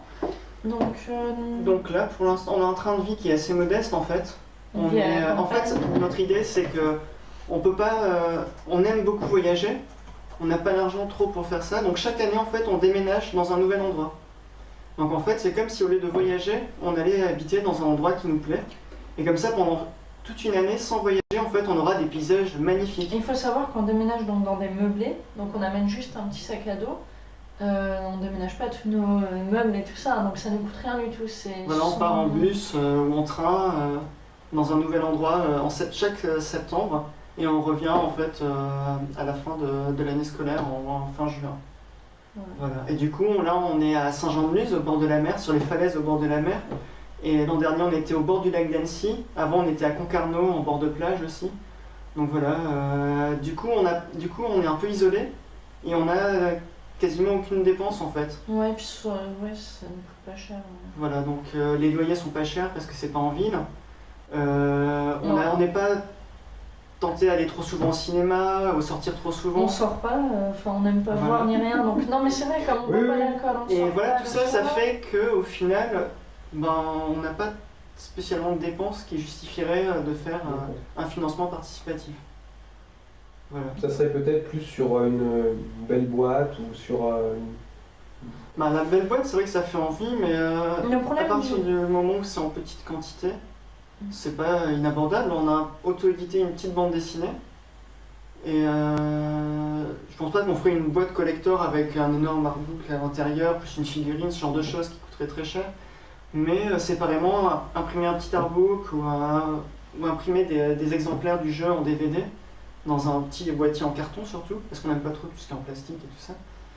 Ça, je pense que ce serait facilement abordable, même avec notre budget actuel. Il suffit de partir sur une petite quantité et recommander une fois que c'est écoulé, voilà ce genre de choses. J'ai une anecdote sur les boîtes carton et les boîtes plastique Oui.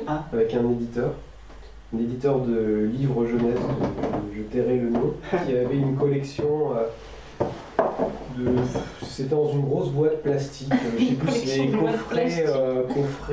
coffret créatif, enfin bref, une grosse boîte plastique, et la directrice artistique parisienne à 100% m'appelle en me disant oui, tu vois, la boîte plastique, bah écoute, on va refaire la collection parce que en ce moment l'écologie c'est à la mode, alors on va faire des boîtes carton. Voilà. L'écologie c'est à la mode. Donc j'avais dit bah non, mais je vais pas travailler sur ce projet. Je crois pas. Voilà. Non mais oui, voilà, enfin, c'était une petite blague sur les boîtes carton et les boîtes plastiques. Si on est à la mode, tant mieux. Ouais. Mais après, c'est vraiment une sensibilité au papier. Comme on fait donc, tout sur papier, nous, ça nous paraît logique. Quand on a édité notre petite BD, on l'a gardé en fait. On a choisi le papier de sorte à ce qu'il ait un toucher semblable à celui qu'on utilise pour faire les dessins, en fait, un peu canson, un peu papier aquarelle, ce genre de choses. Mais en fait, c'est intéressant ce que tu dis parce que il y a plein de gens qui usent de ce genre de choses. Donc, en fait, par exemple, dans le jeu vidéo, il y a une mode de ce qui est style aquarelle. Et il y a plein de jeux qui se prétendent à l'aquarelle, alors qu'ils sont pas faits à l'aquarelle, ils sont faits par ordinateur, quoi. Et je dirais pas qu'ils nous volent le filon, mais quelque part, c'est de l'abus de... C'est vouloir avoir le résultat sans y mettre les moyens, en fait. Et au final, ce qui est marrant, c'est que beaucoup de gens nous disent « Mais pourquoi est-ce que vous le faites pas sur Photoshop ?» avec des formes, enfin il y a des possibilités d'imiter en fait, l'aquarelle ou la peinture. Ou même sur Painter, ou voilà, Painter d'ailleurs qui est très réputé pour ça. Ouais, parce qu'en fait on peut sécher. On peut avoir des zones, enfin de la peinture humide, repasser des éponges, sécher, repeindre. J'avais testé ça, c'était assez rigolo, mais ça peut dépanner, mais on ne fait pas un projet complet. Non, le fait est que nous, l'effet aquarelle, on n'en a rien à faire en fait. Si on a choisi cette technique, c'est parce qu'on est à l'aise avec. C'est aussi parce que quand on était à Okinawa ou au Japon, on avait notre carnet d'aquarelle et on dessinait avec de la même manière exactement que quand on crée le jeu. Donc au final, c'est comme si on était encore en voyage avec notre boîte d'aquarelle à dessiner les décors du jeu, comme si on était sur place en train de dessiner un décor réel. Et voilà, c'est toute la démarche et le résultat n'est pas important, c'est le moyen qui est important en fait. Donc avoir un effet aquarelle, c'est une sorte de maniérisme. Oui, donc c'est abouti sur rien. Pourquoi est-ce qu'on utilise cette technique, c'est-à-dire dans tout l'intérêt qu'on trouve dans l'utilisation de la technique. C'est comme on en discutait une fois avec Olivier, c'est vrai que ce qui est important, c'est pas le résultat. Ce qui est important, c'est le moment de la création, quoi. Donc par exemple, ce qui est important pour nous, c'est actuellement, on est en train de faire le jeu et on s'amuse tous les jours dessus. On voit le personnage qui s'anime, ça s'intègre au décor, etc. Enfin, c'est ça qui est magique, c'est pas quand on sera là en train de vendre le jeu, essayer de gagner un peu d'argent avec et tout ça, c'est pas important. Enfin, c'est important pour les joueurs qui attendent, mais c'est vrai que le moment de la création, beaucoup de gens ont du mal à le comprendre. C'est ça qui est important. Et pour nous, utiliser notre pinceau et l'eau, c'est que du bonheur, c'est trop rigolo. Et l'autre avantage aussi, c'est que ça nous permet beaucoup de communiquer autour du jeu, du jeu vidéo, de manière complètement différente de ce qui se fait habituellement, parce qu'on peut exposer nos originaux. Et on fait régulièrement des expositions en fait, dans les médiathèques, dans certains festivals, où en fait, comme les dessins sont affichés dans des cadres, et que l'aquarelle, le dessin sur papier, ça parle à tout le monde, en fait, toutes les catégories de personnes, on peut communiquer sur ce sujet-là avec des personnes âgées ou des petits-enfants, enfin tout le monde en fait. Alors que quand c'est fait par ordinateur, que c'est enfin tout de suite ça parle pas à certaines personnes. Les gens se disent pas qu'ils vont pouvoir discuter dessin, Japon, tu vois. Ils pensent jeux vidéo. Et on peut pas exposer d'original, donc il n'y a pas cette valeur d'exposition en fait, qui permet de montrer en fait un travail du début à la fin de manière tangible. Et ça nous importe beaucoup. Et en fait, si on se préoccupe pas tant du résultat final du jeu aussi, c'est parce que très rapidement, on a fait vivre le jeu à travers des expositions, des rencontres, des ateliers avec les enfants, des masterclass dans des écoles de jeux vidéo. On leur fait créer un jeu vidéo à l'aquarelle, ce genre de choses. Du coup, c'est déjà... on a limite rentabilisé... non, on n'a pas rentabilisé le projet, mais... disons que pour nous, déjà, c'est très différent ce serait très différent si on devait créer tout le jeu de A à Z, tout seul pour à la fin le sortir. Alors que là, déjà, on a partagé avec plein de gens, on a montré dans plein d'endroits, on a fait des expositions, on a fait des ateliers et tout ça. Donc c'est comme si si le jeu était déjà sorti d'une certaine manière. Des questions. Bah, ça a l'air d'être un peu plus fluide, donc je me disais qu'on pouvait passer le teaser du jeu. Ok. Parce que t'es dans OBS, là? T'es dans... Oui, oui, ça devrait marcher. Waouh! Après, bon, les gens verront peut-être pas tout à fait là tout de suite, mais quand on remettra la vidéo, D'accord. il sera un peu plus. Donc je vais lancer la vidéo. Tac.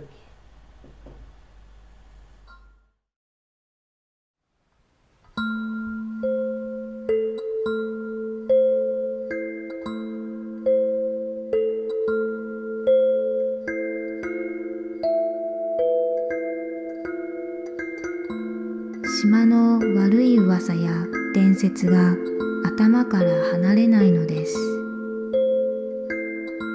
引き潮の時、提灯が一人でに踊っていたり、不思議な現象があの島では目撃されており、私がまだサンゴの洞窟の守護者だった当時、あそこだけが禁断の場所だった。今日、私はこの子の夢の中にしか存在しない影のようなもの。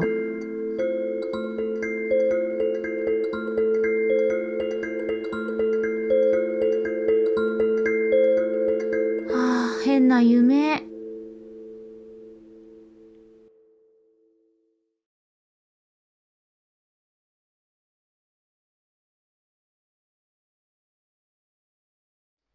Donc cette petite démo, vous l'avez faite il y a longtemps ou, Elle était prête assez rapidement, oui, mais elle a été retravaillée à plusieurs reprises. Parce qu'en fait, au fur et à mesure qu'on apprend à se servir du logiciel et on progresse dans le jeu, on se retrouve avec des choses à corriger en fait. Donc il y a pas mal de choses qu'on a dû refaire, il a fallu redessiner le personnage. Là c'est la vieille version du personnage. Maintenant il est bien plus beau. Elle peut cligner des yeux, elle peut tourner la tête pour regarder autour d'elle, ce genre de choses. Donc on est constamment en train de perfectionner.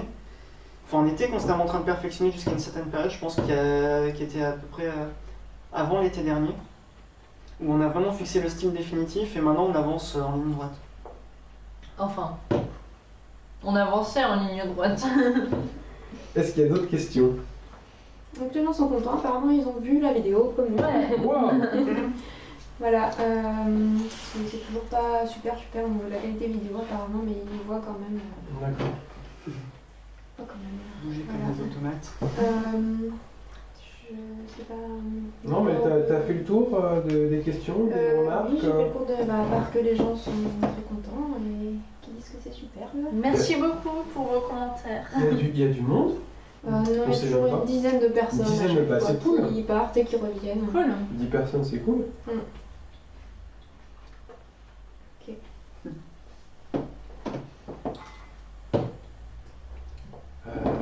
Alors, de quoi on... Alors, il y a quand même une... Ouais, vous m'aviez raconté que vous avez rencontré un auteur à Tokyo. Comment ça s'est passé? Très bien. Lors d'une exposition, en fait. Alors en fait, la dernière fois où on est allé à Niigata passer 3 mois dans une vieille maison, on avait prévu de repartir par Tokyo, rentrer en France, et d'y passer au moins une semaine. Et cette fois, on s'est dit qu'on n'allait pas trop y aller en tant que touriste, mais en essayant de rencontrer le plus d'artistes possible. Et on a cherché parmi nos connaissances qui on connaissait, un mangaka, un dessinateur de décors de films d'animation. Et on a regardé un peu dans les expositions ce qui se faisait, et sur les blogs d'artistes qu'on suit. Et notamment, il y a Naoisa Inoue, qui est surtout connu pour avoir travaillé avec le studio Ghibli, notamment sur Mimio Sumaseba, où il s'est occupé de toute la partie onirique du film. C'est lui qui a créé l'univers dans lequel l'héroïne pénètre en suivant le baron chat. Le film s'appelle Si tu tends l'oreille en français. Ouais. Et c'est un univers que lui, ce peintre, a créé depuis les années 80. Un univers fantastique, inspiré par l'Occident, Moebius et tout ça, entièrement peint à l'acrylique.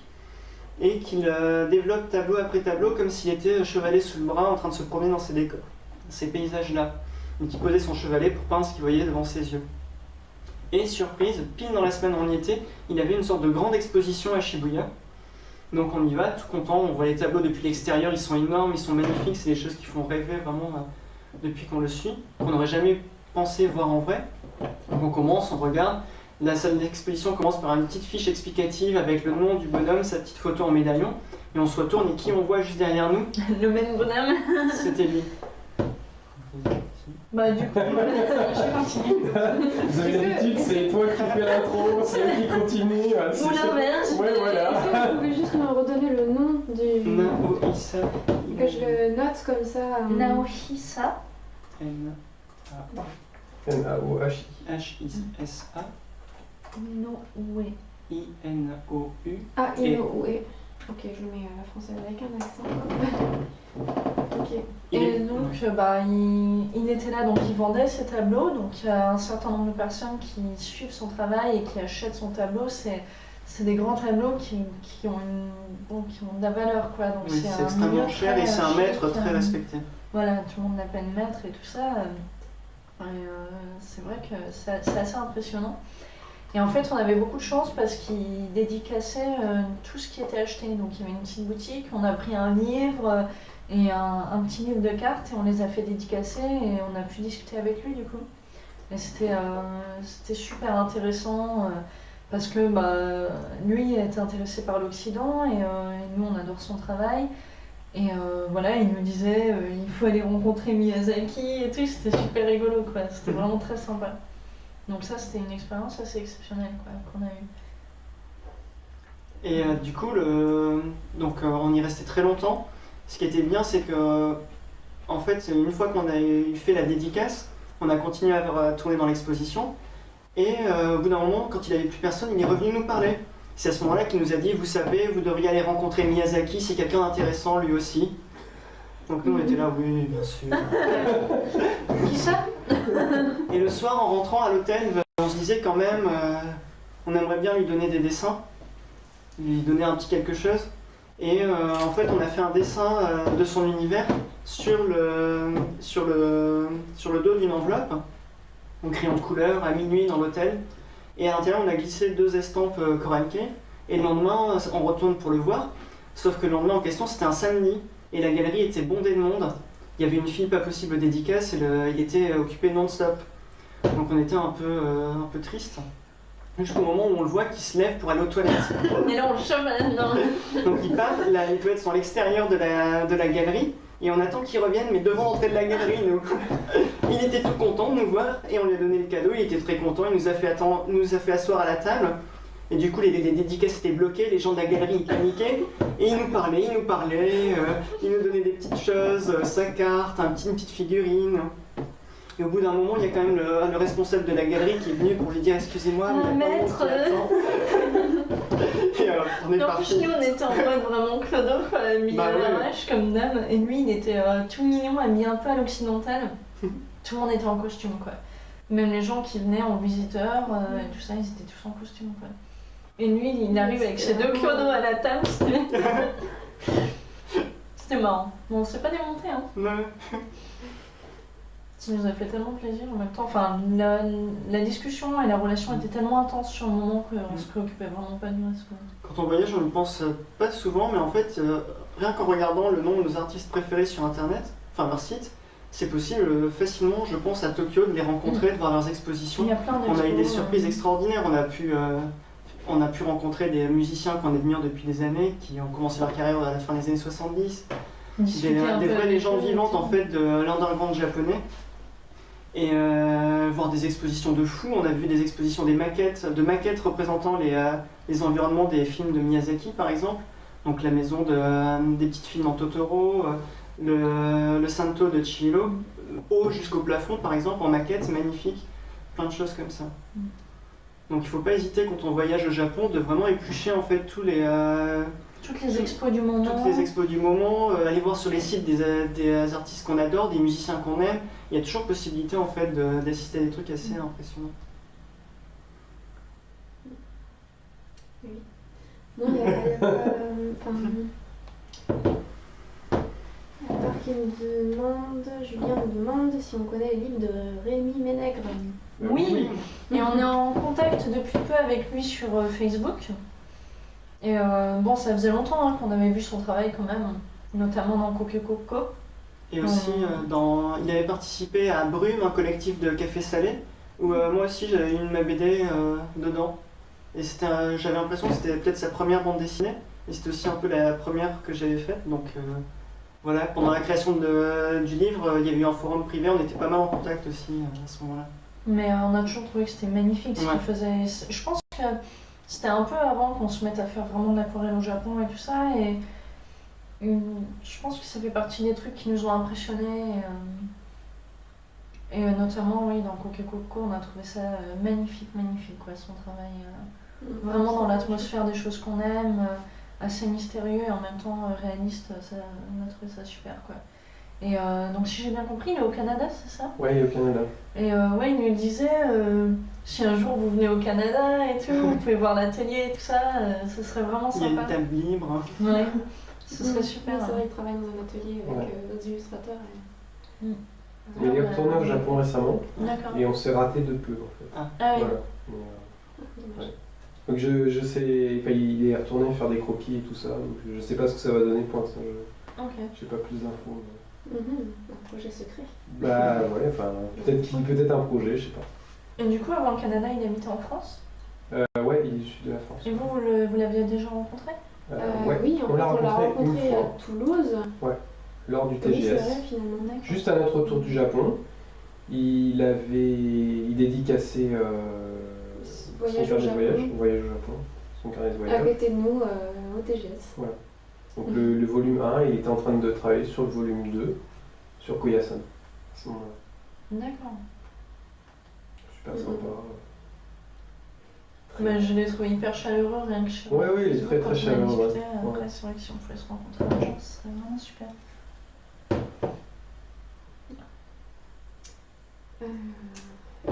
De quoi est-ce qu'on peut parler d'autre? De pourquoi vous êtes à Strasbourg pourquoi on chez est nous là? Est-ce que ça intéresse quelqu'un? Il y a un décalage, hein, alors faut attendre une action. Grignoter des trucs, on va aller faire chauffer la soupe. Ah oui, la soupe, bon, on va peut-être pas manger la soupe là. 22h. On va peut-être plus avoir personne à 10h, là tout le monde va se barrer d'ailleurs. Ouais, alors on a son super truc et il n'y a plus personne. 6 personnes. 6 personnes. Ah bah là, ça va être. Ça va être la grande révélation. Des gens qui veulent des anecdotes de voyage, mais voilà. C'est assez vague. Bah, on va donner l'anecdote de notre voyage aujourd'hui. Oui, aujourd'hui, vous n'avez pas été bien loin. Moi, je suis pas sortie de cet appartement. Et donc vous disiez que vous ne faisiez plus de BD? Donc, c'est, Bah si, hein. on ne faisait plus de BD, effectivement. Donc en fait. Il y a des gens qui ont des doutes quand même. Hein. Ils disent des gens qui font de la BD et une maison d'édition. C'est louche. Alors, non mais en fait, moi je vous suis depuis. Comment je suis tombé sur vous d'ailleurs? Bah écoute, je sais, peut-être sur Facebook ou... Peut-être parce que vous teniez votre blog et que vous étiez à Niigata à ce moment-là en fait. Ah ouais? J'ai dû taper. Oh, ça remonte à... Ouais, parce que je pense que je suis tombé sur des articles. Tu m'avais dit, hey, t'as vu, ils font des trucs vachement cool. Et en fait. Et on savait pas, pareil, Atelier Sento, on s'est dit, ils sont 15. Ouais, donc tout de suite là, on s'est dit, oulala, mais c'est quoi ce truc Atelier mais Sento, ils sont qui, ils sont combien? Tu essayes de regarder sur les photos. Il y a une nana, il y a un mec. Ah, c'est encore Ouais, tu vois, c'est un couple en fait, c'est aussi au Japon. Il y avait quelques photos aussi d'autres personnes, je crois, donc on savait pas trop. Ouais. Et moi je pense que c'est juste en cherchant blog sur le Japon. Des fois je fais des grosses recherches comme ça, puis je vais chercher très loin en fait dans les résultats de recherche. Oui, parce que sinon on tombe toujours sur les mêmes personnes finalement. Et puis, Les premières pages c'est toujours pareil. Voilà. Et puis j'ai tombé sur vous comme ça, et puis après j'ai suivi. Et même en fait, à l'époque je vous avais en fil RSS. Donc vous n'aviez pas de Facebook et tout ça, je crois, et je vous suivais en fil RSS. Et puis voilà, puis on est rentré en France, et puis on a continué à regarder. Et donc après on a échangé, voilà, bonjour, on fait ça, voilà, c'est cool ce que vous faites. Et en fait en début d'année, je vous ai envoyé un mail pour vous demander si vous aviez des projets BD, ou alors si vous étiez complètement accaparé par Coral Cave. On était voilà. complètement accaparés. Et je me suis dit, au cas où, j'envoie une bouteille à la mer. Je leur dis voilà, je vous ai dit voilà, c'est une carte blanche, si vous avez une idée, vous êtes les bienvenus, et puis voilà. J'étais un peu facile, étant donné que tous les éditeurs nous avaient rejetés jusqu'à présent. Ah mais ça je le savais pas. Moi ça je le savais pas, tu vois, moi je vois du boulot de qualité, je me dis, oh, putain c'est génial, si on pouvait bosser avec eux, ça serait cool, et voilà quoi. Donc après, ouais, vous aviez déjà fait l'expo à Annecy, enfin, le Coral Cave, j'avais l'impression qu'aussi Coral Cave démarrait, était bien lancé. Donc je me suis dit peut-être que j'arrive au pire moment et qu'au final, voilà, ça va pas vous intéresser, et donc. D'une part, comme Du coup, on a cherché une idée, quelque chose qu'on pourrait, parce qu'en fait, ce que tu dis pas, c'est que c'est un projet qui est limité dans le temps. Et il faut pouvoir être capable de le faire dans cette durée-là, Oui. qui est quand même pas qui est assez réduite. Et en fait, c'est ça qui nous a motivé le plus, parce qu'on est sûr que le projet va se faire vite. Et on a cherché une idée d'un projet qu'on pourrait mener sur un court terme, donc démarrer directement, ouais. Et pour lequel on aurait déjà une bonne partie des bases en fait, de la documentation, et qui nous motiverait suffisamment. Donc, on est parti sur une idée, vas-y. Donc voilà, je vais redonner en fait le truc, c'est que je vous ai contacté en décembre de l'année dernière, en disant voilà. En janvier. En janvier. Début janvier. Oui. Non, je n'étais pas encore au Japon. Attends. C'est entre ces deux voyages. Donc si j'étais pas encore au Japon, c'était vraiment genre le 2 janvier. Je vous ai contacté le 2 ou 3 janvier. J'ai dû envoyer un mail en disant je pars au Japon si je vois. Et en fait, l'objectif c'était de sortir un livre pour octobre, ce qui est très serré. Ce qui est très serré. Mais bon, pour des raisons éditoriales, c'est là qu'il faut le sortir en fait. Donc voilà, je me suis dit, c'est vraiment. Je leur envoie un truc impossible quoi. Je pensais vraiment pas que déjà vous auriez pas le temps et puis que voilà c'était super serré. Je me suis dit peut-être, mais je pensais pas, je m'étais dit c'est peut-être aussi un projet réduit, peu de pages, c'est pas forcément un truc monstrueux, ça peut être un truc voilà, qui se tient bien en une quarantaine de pages, une BD c'est pas forcément un gros truc volumineux. Et donc après je vous ai juste dit bah voilà, si vous avez une idée dans ces contraintes-là, pourquoi pas quoi.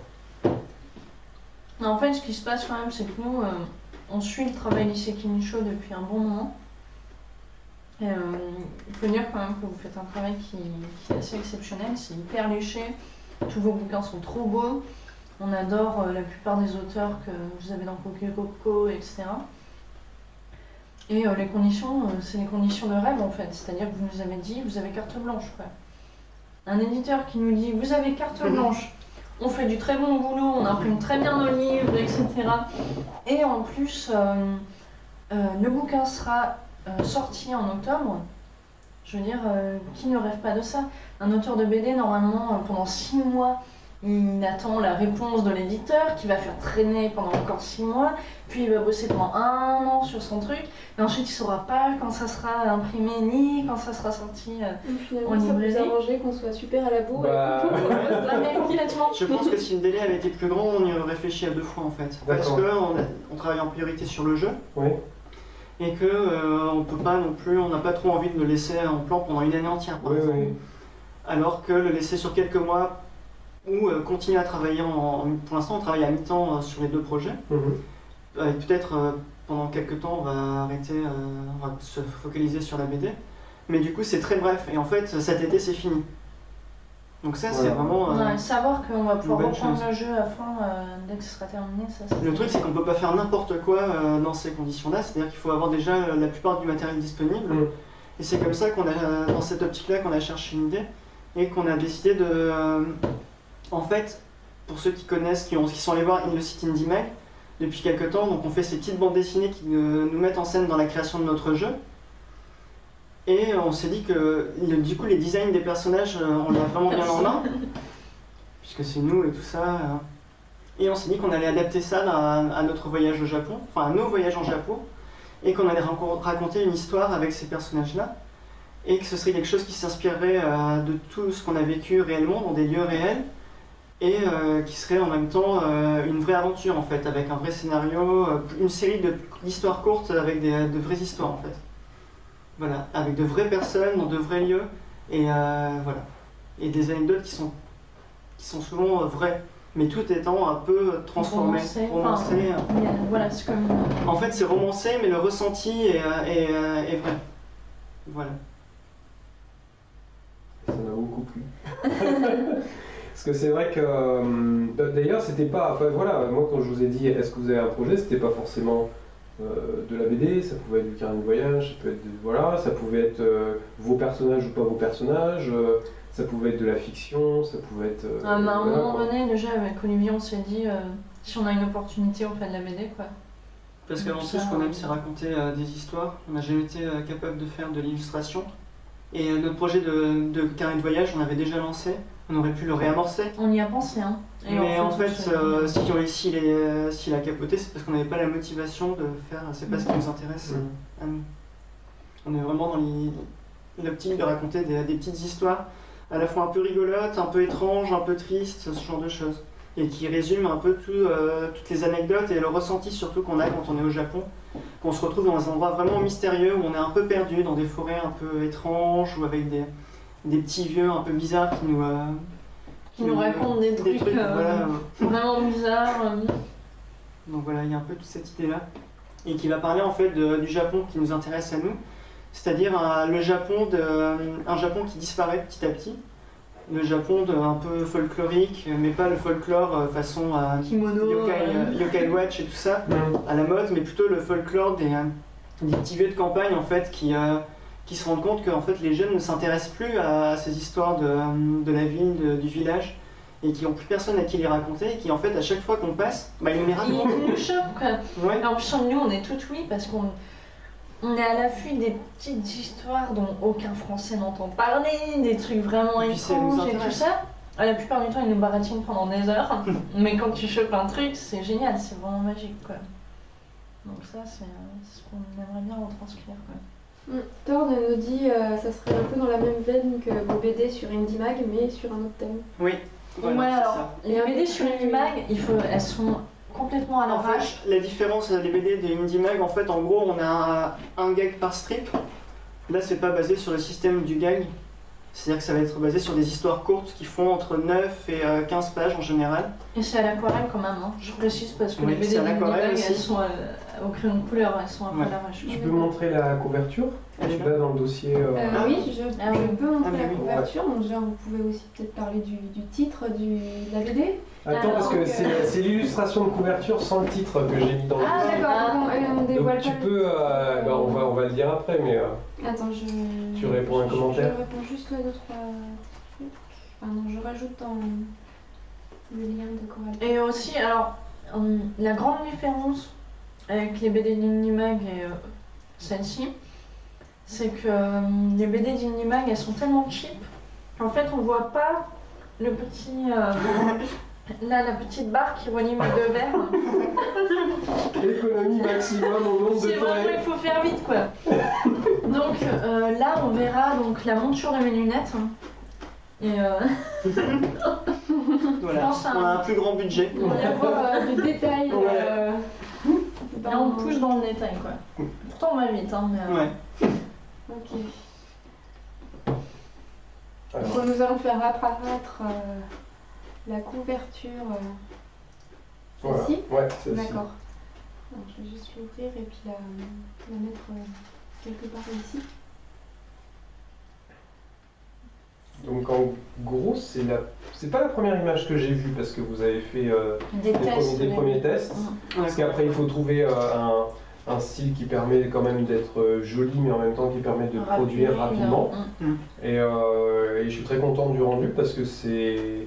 Comment dire C'est bien sans être cheap et au final c'est très vif, c'est très naturel. Voilà. Enfin, le style est assez proche de ce qu'on a fait sur notre petite bande dessinée Coral Cave. Oui, En fait, c'est la même technique. Moi, je Donc, fais pour ceux le dessin. Olivier écrit le scénario. Moi, je fais le dessin. Olivier reporte, donc il fait l'ancrage en fait. d'accord. Et la couleur, la mise en couleur. Ouais. Ensuite, on se partage un peu sur l'ordinateur, moi le texte. Et Olivier. C'est très compressé, qu'est-ce qui se passe? Oula, Waouh. C'est conceptuel. oulala. Est-ce que les gens ont pu voir la coupe? Est-ce que vous avez vu? Ils l'ont vu pendant quelques secondes. Delphine aux manettes, attention. Je vais la remettre. Ouais. Capture de fenêtre. Donc voilà, c'est un peu comme vous travaillez un peu comme sur le jeu vidéo, vous êtes vraiment bien Ouais. répartis les tâches, c'est pas... Par contre, on a mis du temps à se répartir les tâches. Parce qu'en fait, ça faisait longtemps qu'on n'avait pas refait de la BD. Dans le jeu, on avance comme ça. Et là, ça a été très dur parce qu'il fallait trouver un truc très rapide et qui nous satisfasse tous les deux dans la création. Mhm. Moi, ça faisait très longtemps que j'avais pas fait de décor parce que je travaillais tout le temps sur le personnage, donc j'avais envie Oui, parce qu'à ce d'analyser moment-là, les c'est décors. pas toi qui fais les décors et puis genre tu poses juste rapidos et puis c'est lui qui finit les décors. Tu fais... Ah non, je fais tout le D'accord, dessin, ok. tu vois. Mais au début, on était parti sur Olivier fait comment on appelle Storyboard. ça? Le storyboard. Ouais, le découpage. Moi, je Ouais. reprends en dessin, Ouais. puis il fait l'ancrage et la couleur. Non, toi tu faisais l'ancrage. Je faisais l'ancrage et il faisait la couleur. Sauf que quand il faisait le storyboard, finalement, il faisait tout le dessin de la création de décors et Ouais, tout ça. ouais. Et en fait, moi, j'avais envie de dessiner vraiment. En fait, finalement, c'était quasiment de l'ancrage ce que je faisais, quoi. Et en plus, de son côté, il n'arrivait pas à faire la coulure sur mon ancrage parce que mon ancrage, il prend pas en compte Ben, ce c'est-à-dire que qu'il imagine déjà dans les ouais, éclairages. et tout. moi je suis pas un coloriste, donc j'arrive pas à prendre le dessin d'un autre entièrement fini, ancré, et mettre des couleurs dessus. C'est pas possible. Oui, parce qu'il joue sur. Genre, j'ai pas les capacités Comment on pour appelle faire ça ça. Donc le simple fait de faire l'ancrage, ça me permet déjà de préparer la couleur. Ouais, de mettre les ombres. Ouais. Et même nous, quand on fait l'ancrage, on pense déjà à comment on va placer Voilà. les couleurs. Ouais. Parce qu'on va peut-être pas finir un truc, on va peut-être, au crayon, on va peut-être rajouter une valeur de gris en se disant bah ça je vais pas le faire. Voilà, donc en fait, ouais, c'est extrêmement difficile. Puis pour la personne qui encre, bah là, nous c'est en numérique, mais il faut bien fermer, voilà, alors que souvent ça va être beaucoup plus lâché, donc ouais, c'est compliqué. Et aussi, là, en l'occurrence, de faire l'ancrage, ça me permet d'économiser du temps sur la couleur. Parce que je sais que j'ai des techniques, je peux faire un hachurage rapide dans un endroit. Et je sais que j'aurais juste à jeter une couche d'aquarelle et puis ça passe en fait. Il n'y a pas besoin de faire plus de détails. C'est ça qui s'est passé, c'est que quand moi j'ai ancré et que lui a coloré, il a mis énormément de temps parce qu'en fait il a fallu qu'il mette de la texture partout. D'accord. Alors qu'il s'est dit, si j'encre, je pose ma texture au moment d'ancrer et je fais une mise en couleur beaucoup plus simple en fait. Voilà. Et du coup, on est constamment à la recherche de techniques pour avancer vite. Notamment, quand je fais la couleur, en fait, je vais pas faire une page après l'autre, je vais faire toutes les pages de l'histoire d'un coup. Oui, oui. Donc, partout sur la table, il y a des pages, je passe d'une case à l'autre, et le temps que ça sèche, je prends une autre et tout ça. Voilà. Mais c'est vrai que même en numérique, nous on fait ça. En Ouais. fait, on va, même en crayonné, souvent on va pas prendre l'histoire chronologiquement. On va faire un peu au début, un peu à la fin, un peu au milieu. Parce qu'on sait qu'on a, étant donné que bah, sur un livre jeunesse, des fois on n'a qu'un mois pour le faire entièrement. Donc on va avoir 3 jours pour les crayonner, peut-être 4 jours sur l'ancrage, et puis après il va nous rester une semaine et demie sur la couleur. Et on sait que si on avance comme ça tout au long de l'histoire, en fait sur la fin, bah, on est complètement épuisé et la dernière image est horrible. Donc on travaille un peu par les bouts. Comme ça, en fait, s'il y a des faiblesses, en fin de compte, ça fait pas un livre qui va sur la pente descendante. En général, on essaye d'ancrer les planches qui sont les plus difficiles au début. Parce que c'est celles qui demandent le plus d'attention. D'accord. Et puis les planches les plus faciles, on les garde pour la fin quand on est plus fatigué, en fait. Parce que souvent, Quand t'as vraiment beaucoup d'ancrage. on peut ancrer un livre jeunesse, on peut l'ancrer en 2 jours des fois. Wow. Donc ça demande quand même pas mal de... Donc effectivement, oui, on va travailler tout en même temps. Et c'est même un peu frustrant, enfin je sais pas si pour vous c'est pareil, mais c'est même un peu frustrant parce qu'on a l'impression que ça avance pas. C'est-à-dire que Ouais, tout bah, est fini, tout est fini, le dernier coup de pinceau, tout est fini d'un coup. Enfin, on peut faire aussi la plate couleur sur toutes les planches, après l'ombrage, après les textures, après travailler sur des choses, mais en fin de compte, rien n'est fini jusqu'à la fin. Donc, Peut-être qu'on peut passer l'extrait où vous êtes en train de colorer un décor de Ouais. Coral Cave. ouais. Après, je sais pas, il dure assez longtemps, Ouais, il mais dure on 9 peut, minutes, on peut continuer à parler en même temps. ouais, Ouais. en discuter en même temps. Ouais. Ok, je vais Oh, vous pouvez commenter. Ouais. 9 minutes. Non. Mais alors là, je mets longuement. Ouais, quoi. Alors Derrière, je trempe mon pinceau dans l'eau.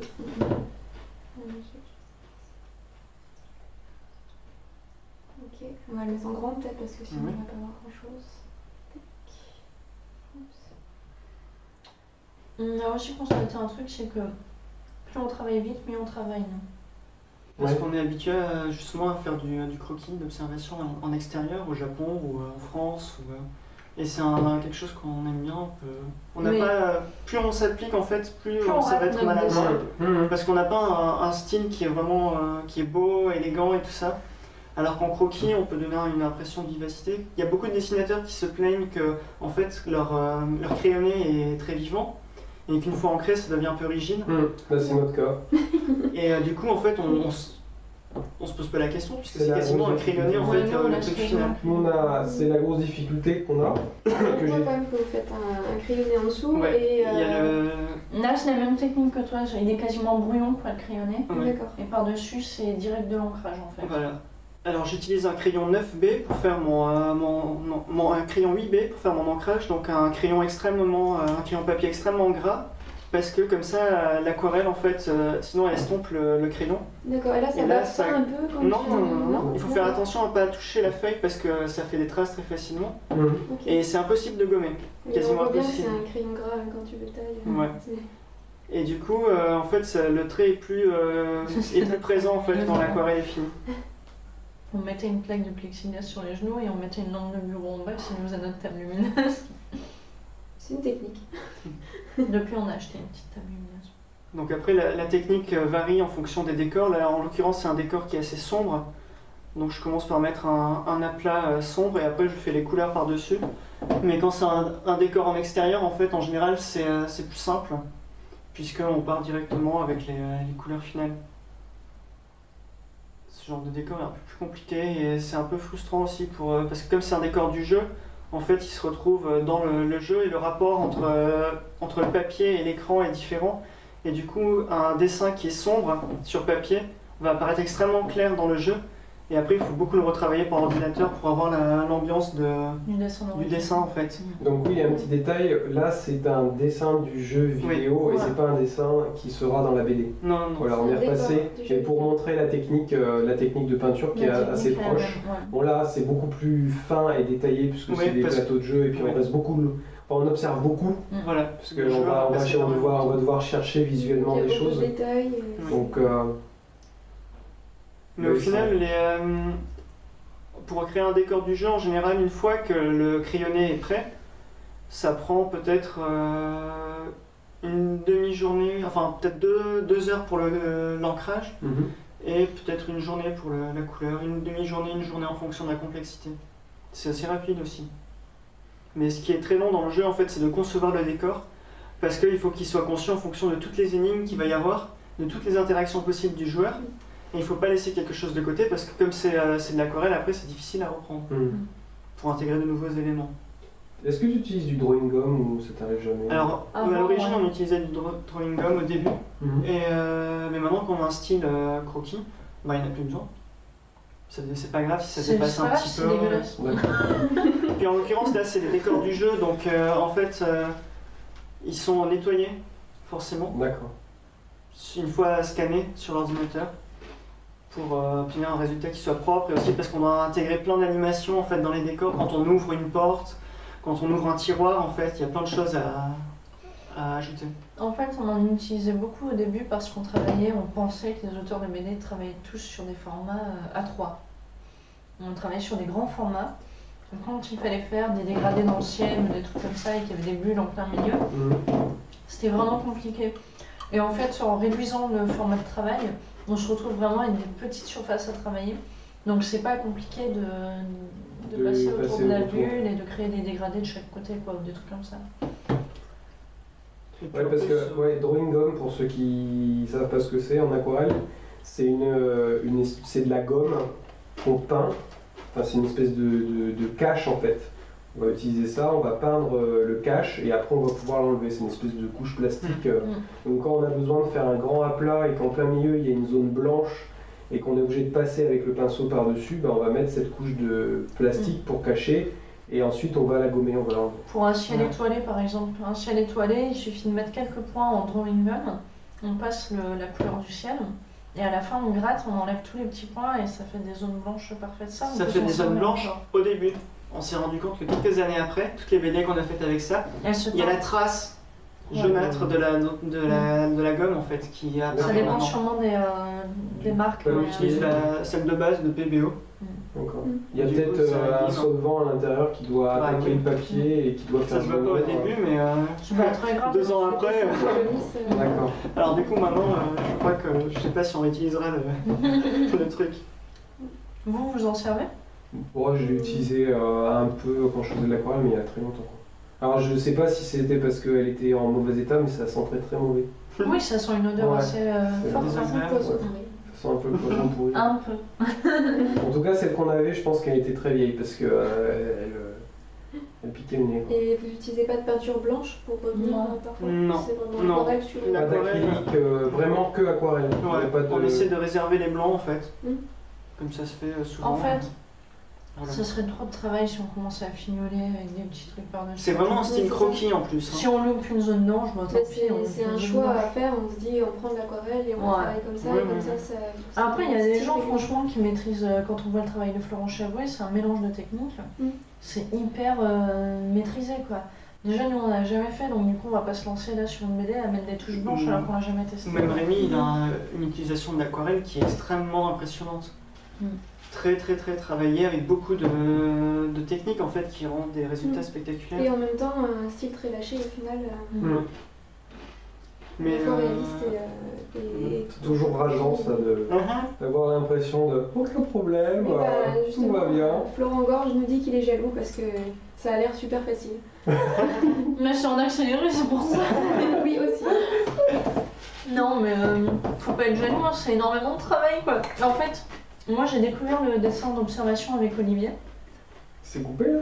Non, c'est toujours en Direct direct. rouge. Non, c'est toujours en rouge depuis tout à l'heure Ah, parce qu'il y a d'accord. des soucis de fluidité Ah, d'image, d'accord, mais ok. ça passe. C'est bon, ouais, c'est juste. Mais oui, quand j'ai rencontré Olivier, lui, il faisait depuis longtemps du dessin d'observation. Il avait appris à en faire en atelier. Et il m'a expliqué comment on faisait ça. Et c'est pour apprendre à dessiner, en fait. Ça rend libre ensuite de savoir dessiner ce qu'on veut comme décor, etc. Mais je m'arrachais les cheveux. C'est-à-dire qu'on passait 2 heures devant un endroit, quoi, comme on le fait maintenant. Mais en 2 heures, j'avais juste fini de crayonner. Et c'était horrible, c'était tellement dur, je trouvais ça mais hyper dur. Mais il y a des techniques à connaître, mais malgré les techniques et tout ça, ouais, j'en devenais folle, quoi, c'était horrible. Et Olivier à côté, en 2 heures, il avait bouclé le truc, il y avait tous les ongles, tout ça, c'était le truc de fou, quoi. Et en fait, il m'a fallu des années avant d'éprouver vraiment du plaisir à le faire, quoi. Maintenant, j'adore, quoi. Je me dis, c'est trop bien, on va faire du dessin d'observation, j'adore. Pendant ces 2 heures-là, c'est trop rigolo et tout, et peu importe un peu le résultat, alors que au début, j'étais hyper frustrée tellement c'est contraignant comme exercice, quoi. C'est hyper contraignant, hyper difficile, et il faut des années avant de vraiment y prendre plaisir, quoi. Et par contre, très rapidement, on se rend compte de ce que ça nous permet en dessin à côté, quoi. On fait un peu de dessin d'observation, on s'aperçoit très rapidement qu'on peut s'en servir au quotidien en BD, etc., quoi. le truc aussi, c'est qu'on n'a pas fait d'école bande dessinée, illustration, ce genre de choses. Et Cécile a fait fac de japonais, donc elle est entièrement autodidacte en dessin. Et moi j'avais fait fac d'art plastique, donc fac d'art plastique c'est vraiment on Autodidacte en n'apprend dessin. rien. Mais j'avais de la chance parce que l'un des professeurs qui avait un cours de 2 heures de modèle vivant à la fac, à côté avait un atelier où il faisait venir les élèves qui avaient envie et qui étaient motivés, où il leur donnait un enseignement complet à l'ancienne, c'est-à-dire avec dessin de plâtre, cours d'anatomie théorique et d'observation, cours de perspective théorique et tout ça. Donc c'est vrai que je pense qu'on n'a pas du tout la même approche que la plupart des dessinateurs.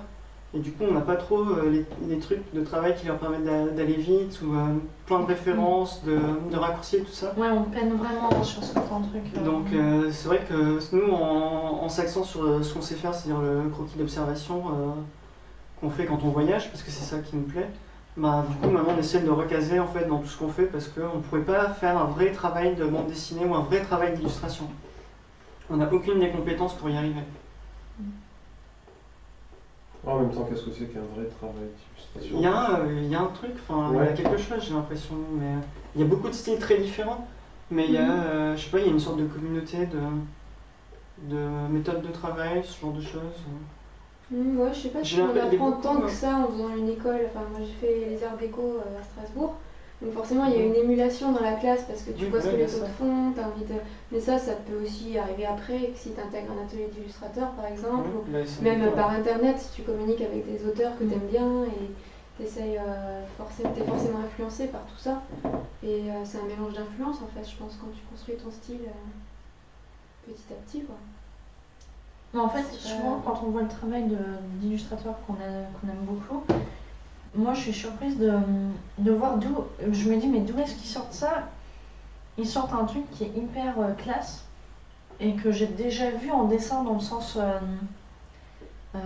des beaux raccourcis ou des trucs comme ça qui ont vraiment un effet fort ou En fait, des techniques en fait que je sais pas d'où elles sortent. et qui permettent de donner une impression de dessin professionnel en fait. Qu'on retrouvera jamais dans ce que nous on fait en fait. Par exemple, c'est de la pratique, je pense. Non, mais par exemple, tout ce qui est. En fait, c'est marrant parce que vous êtes très très modeste en fait. Non, pas du tout. Non, c'est pas qu'on pense pas que quand même bien ce soit mieux ou moins bien, mais c'est juste que Je pense qu'on en est toujours juste là-dessus, on en est tous un peu à toujours se dire ah mais c'est vachement bien ce qu'il fait, moi j'arriverai jamais. C'est pas une question de je pense bien, que c'est pas une question de bien, c'est Non, une c'est question de... différent quoi. Je pense que au contraire, je suis assez contente qu'on ait une autre façon de travailler. Mais c'est vrai que je pense que les gens qui voient notre travail, par exemple, il y a beaucoup de vues on en parle souvent, qui sont à notre regard. Au niveau de notre regard, il y a très peu de contre-plongées, plongées, etc. Des effets en fait hyper dynamiques de bande dessinée ou des trucs comme ça. Parce qu'en fait, c'est ce que nous on voit, ce qu'on sait dessiner, c'est les paysages qu'on voit. En fait, on dessine debout quand on fait du dessin d'observation, donc c'est toujours en vue comme ça. C'est des gens qu'on voit. Là, je fais beaucoup d'efforts dans la BD pour faire des gros plans et tout ça, pour qu'il y ait un peu de profondeur et des trucs comme ça. Mais c'est très rare. D'habitude, dans le jeu, je suis vraiment à l'aise parce que les gens sont à distance et c'est comme ça que je perçois la réalité, quoi. Mais c'est des choses comme ça, en fait. Je pense que ça vient, tu l'as expliqué, tu as dit voilà, moi en tant que personne qui fait avant tout du croquis, je suis toujours au niveau debout, voilà, donc une façon de faire. Moi j'ai fait beaucoup de photos par exemple parce que j'avais envie, par la photo, d'apprendre à varier mes cadrages. Et ensuite que ça me serve dans l'illustration pour justement être un peu plus riche dans les cadrages, dans la façon de composer, parce qu'on fait beaucoup de couvertures aussi, de livres, et on a besoin de trouver des façons de composer tout ça, et moi j'avais envie, c'est pour ça aussi que je me suis remis à la photo, parce que j'avais envie, par la photo, d'enrichir enrichir et varier en fait ma façon de faire de l'illustration. Mais oui, c'est vrai que on va vers ce qu'on sait faire, quoi. Donc après soit on se dit il faut que je change ma façon de voir mais c'est vrai que moi je vois des illustrateurs qui stylisent énormément et qui ont des façons de composer une perspective qui est complètement fausse mais qui est complètement cohérente. C'est clair.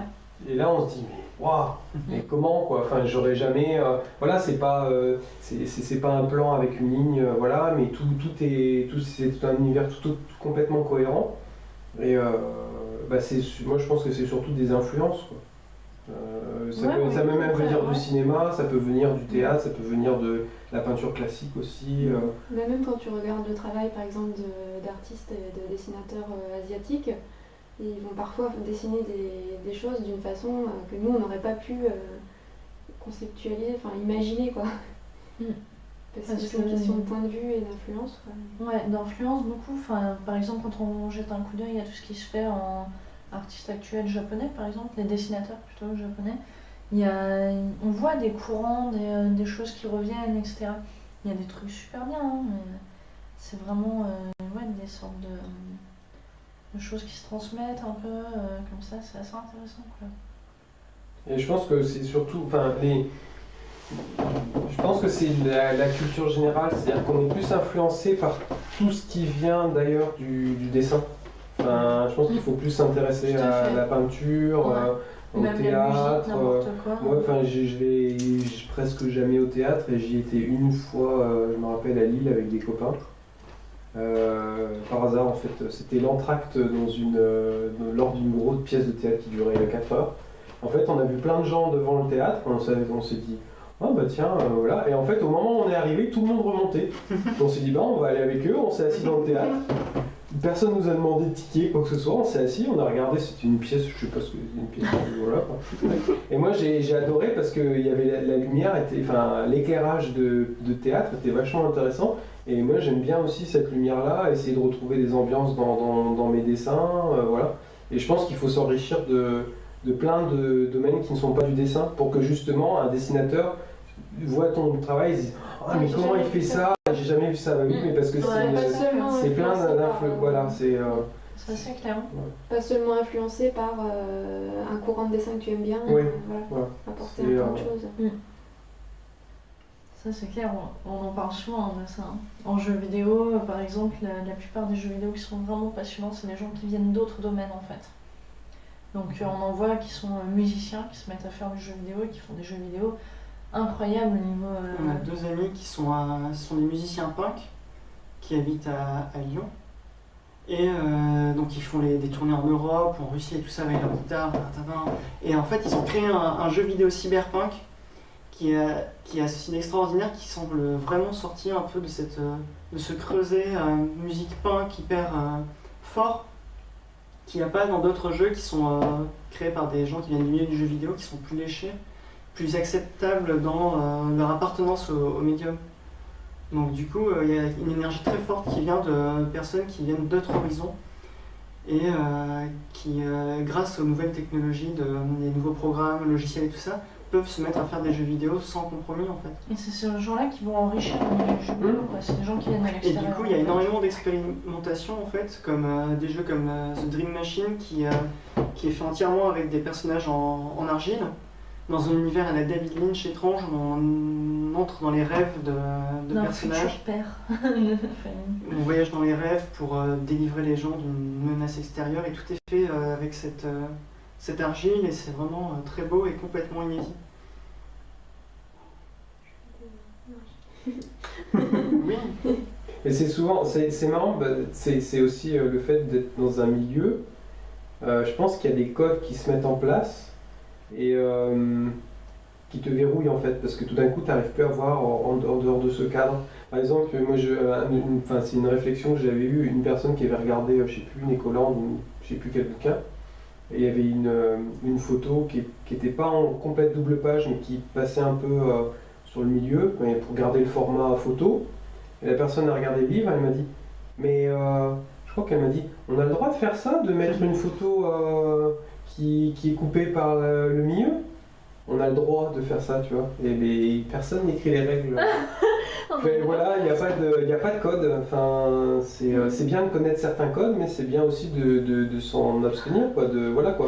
On a le droit de faire un jeu à l'aquarelle. Non mais voilà, bah, c'était la phrase qu'elle a dit, c'est on a le droit de faire ça. Et en fait, mais qui donne le droit et qui voilà quoi. Bah, c'est marrant, enfin, il y a des gens qui se mettent des règles comme ça, des barrières, des trucs, et qui en fin de compte n'arrivent pas à être créatifs parce qu'ils n'arrivent pas à... C'est dur d'être créatif, parce qu'être créatif c'est quand même devoir faire éclater les barrières et tout d'un coup se dire... et ben, en fin de compte, boum, la solution c'est ça, et il y a 2 minutes, j'étais pas capable d'y penser parce que j'étais dans un cadre qui m'empêchait d'y penser, quoi. C'est souvent un moment de lucidité.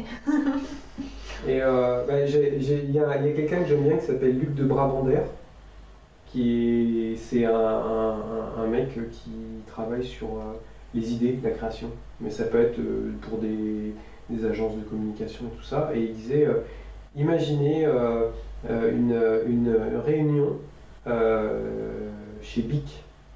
Bic, ils fabriquent des stylos et tout d'un coup ils doivent innover. Alors, il y en a un qui dit le stylo 4 couleurs, ouais, super. Le stylo 6 couleurs, génial. Et tout d'un coup, il y en a un qui dit on va faire un rasoir. Et et voilà, Bic fait plein de choses. Et en fin de compte, que fait Bic? Est-ce qu'ils font des stylos ou est-ce qu'ils font juste quelque chose qui se vend à côté de la caisse? Voilà. Et quand on sort du cadre et qu'on se dit je ne vends pas des stylos mais je vends quelque chose à côté de la caisse, et ben je peux créer des briquets, créer des rasoirs, créer des stylos, créer plein de choses qui se vendent à côté de la caisse. Et donc j'ai changé mon cadre et tout d'un coup, pouf, j'explose au niveau création, quoi. Et j'aime bien en fait, il fait des grandes conférences comme ça qu'on peut trouver sur le net, sur la créa. Et c'est génial parce que tout d'un coup il te dit ah mais en fait compte je pense peut-être pas dans le bon cadre et il faut que déjà j'essaye de recadrer et tout d'un coup ma création va exploser, quoi. Mes idées vont exploser parce que tout d'un coup je vais avoir un nouvel horizon en fait. Donc c'est les pommes qui font de la guitare et tout d'un coup ils arrivent dans un nouveau cadre et ils font mais il n'y a aucun problème, enfin voilà, c'est génial. C'est clair. Quelle sera la prochaine production de Iseki no Cho? Publication de rasoirs. Ah oui, on va faire des rasoirs. Apparemment, ils ont essayé un parfum, mais ça n'a pas marché, Bic. Ah oui, il y a très longtemps. Dans les années 90, je crois me rappeler. La pensée latérale, nous dit Florent. Ok. Ça, oui, ça apparemment, ça s'appelle comme ça. Ouais. Je ne savais pas. Et... Enfin, le fait d'être arrivé à sortir de son cadre et imaginer une chose. Ok, donc ça fait 2h30 qu'on discute. Ouais. Donc, eh ben, on va se quitter. on va peut-être aller faire. La tisane. On va se faire une tisane et oui. On est très productifs, donc. Ouais. Mais j'aimerais bien qu'on fasse des lives une prochaine fois avec d'autres invités et tout, toujours sur. Voilà, faudrait juste qu'au niveau technique. ouais, il faut qu'au niveau technique, là. Parce que là, apparemment, c'est ce qu'on a comme. Il y a un décalage. Ouais. Mais ça marche comme ça, donc. D'accord. Voilà. Ouais. Bah... C'était pas trop mal quand même. C'était pas trop mal. C'était difficile. Bah après, nous ça va parce qu'on n'est pas saccadés quand on se parle, hein, mais j'espère que les gens, ils ont quand même pu apprécier, même si on n'était pas beaucoup, au moins, voilà quoi, c'est un petit copine. Je trouve ça sympa en fait. C'est clair. En tout cas, c'est super gentil pour les gens qui ont suivi un peu la discussion. Je sais pas si c'était passionnant, mais... On a enregistré et on mettra la rediffusion en meilleure qualité sur notre chaîne YouTube. Ouais. Et Ok. C'est pas cool. D'accord, les gens sont contents. Enfin, nos deux spectateurs, Florent et Thorne. Les copains en fait, on aurait tous les gens invités ici. Mais au plaisir de vous rencontrer, hein, Florent et Thorne, ça sera vraiment avec plaisir, quoi. Voilà. Ok. Bah, bonne soirée à tous. Ouais. C'est là-bas la carte. Bonne soirée tout le monde. Bonne tisane. Bonne nuit, bonne tisane, dodo. Et nous, on a encore quelques jours de boulot avec Ouais, l'atelier semaine parce prochaine. que voilà. On est là pour mettre en place des choses sur la fabrication du livre, se mettre d'accord sur le papier. On a eu une discussion d'une matinée entière juste sur le papier. Nous, on découvre, hein, le Ouais, papier. donc non mais c'est super de faire, enfin on essaye de vraiment faire un bel objet aussi quoi. Enfin, Donc voilà, on a encore du boulot. il y a encore du boulot et ouais. Il sort en octobre et on a encore du pain sur la planche. Voilà. Ciao. Ciao ciao. Bonne nuit.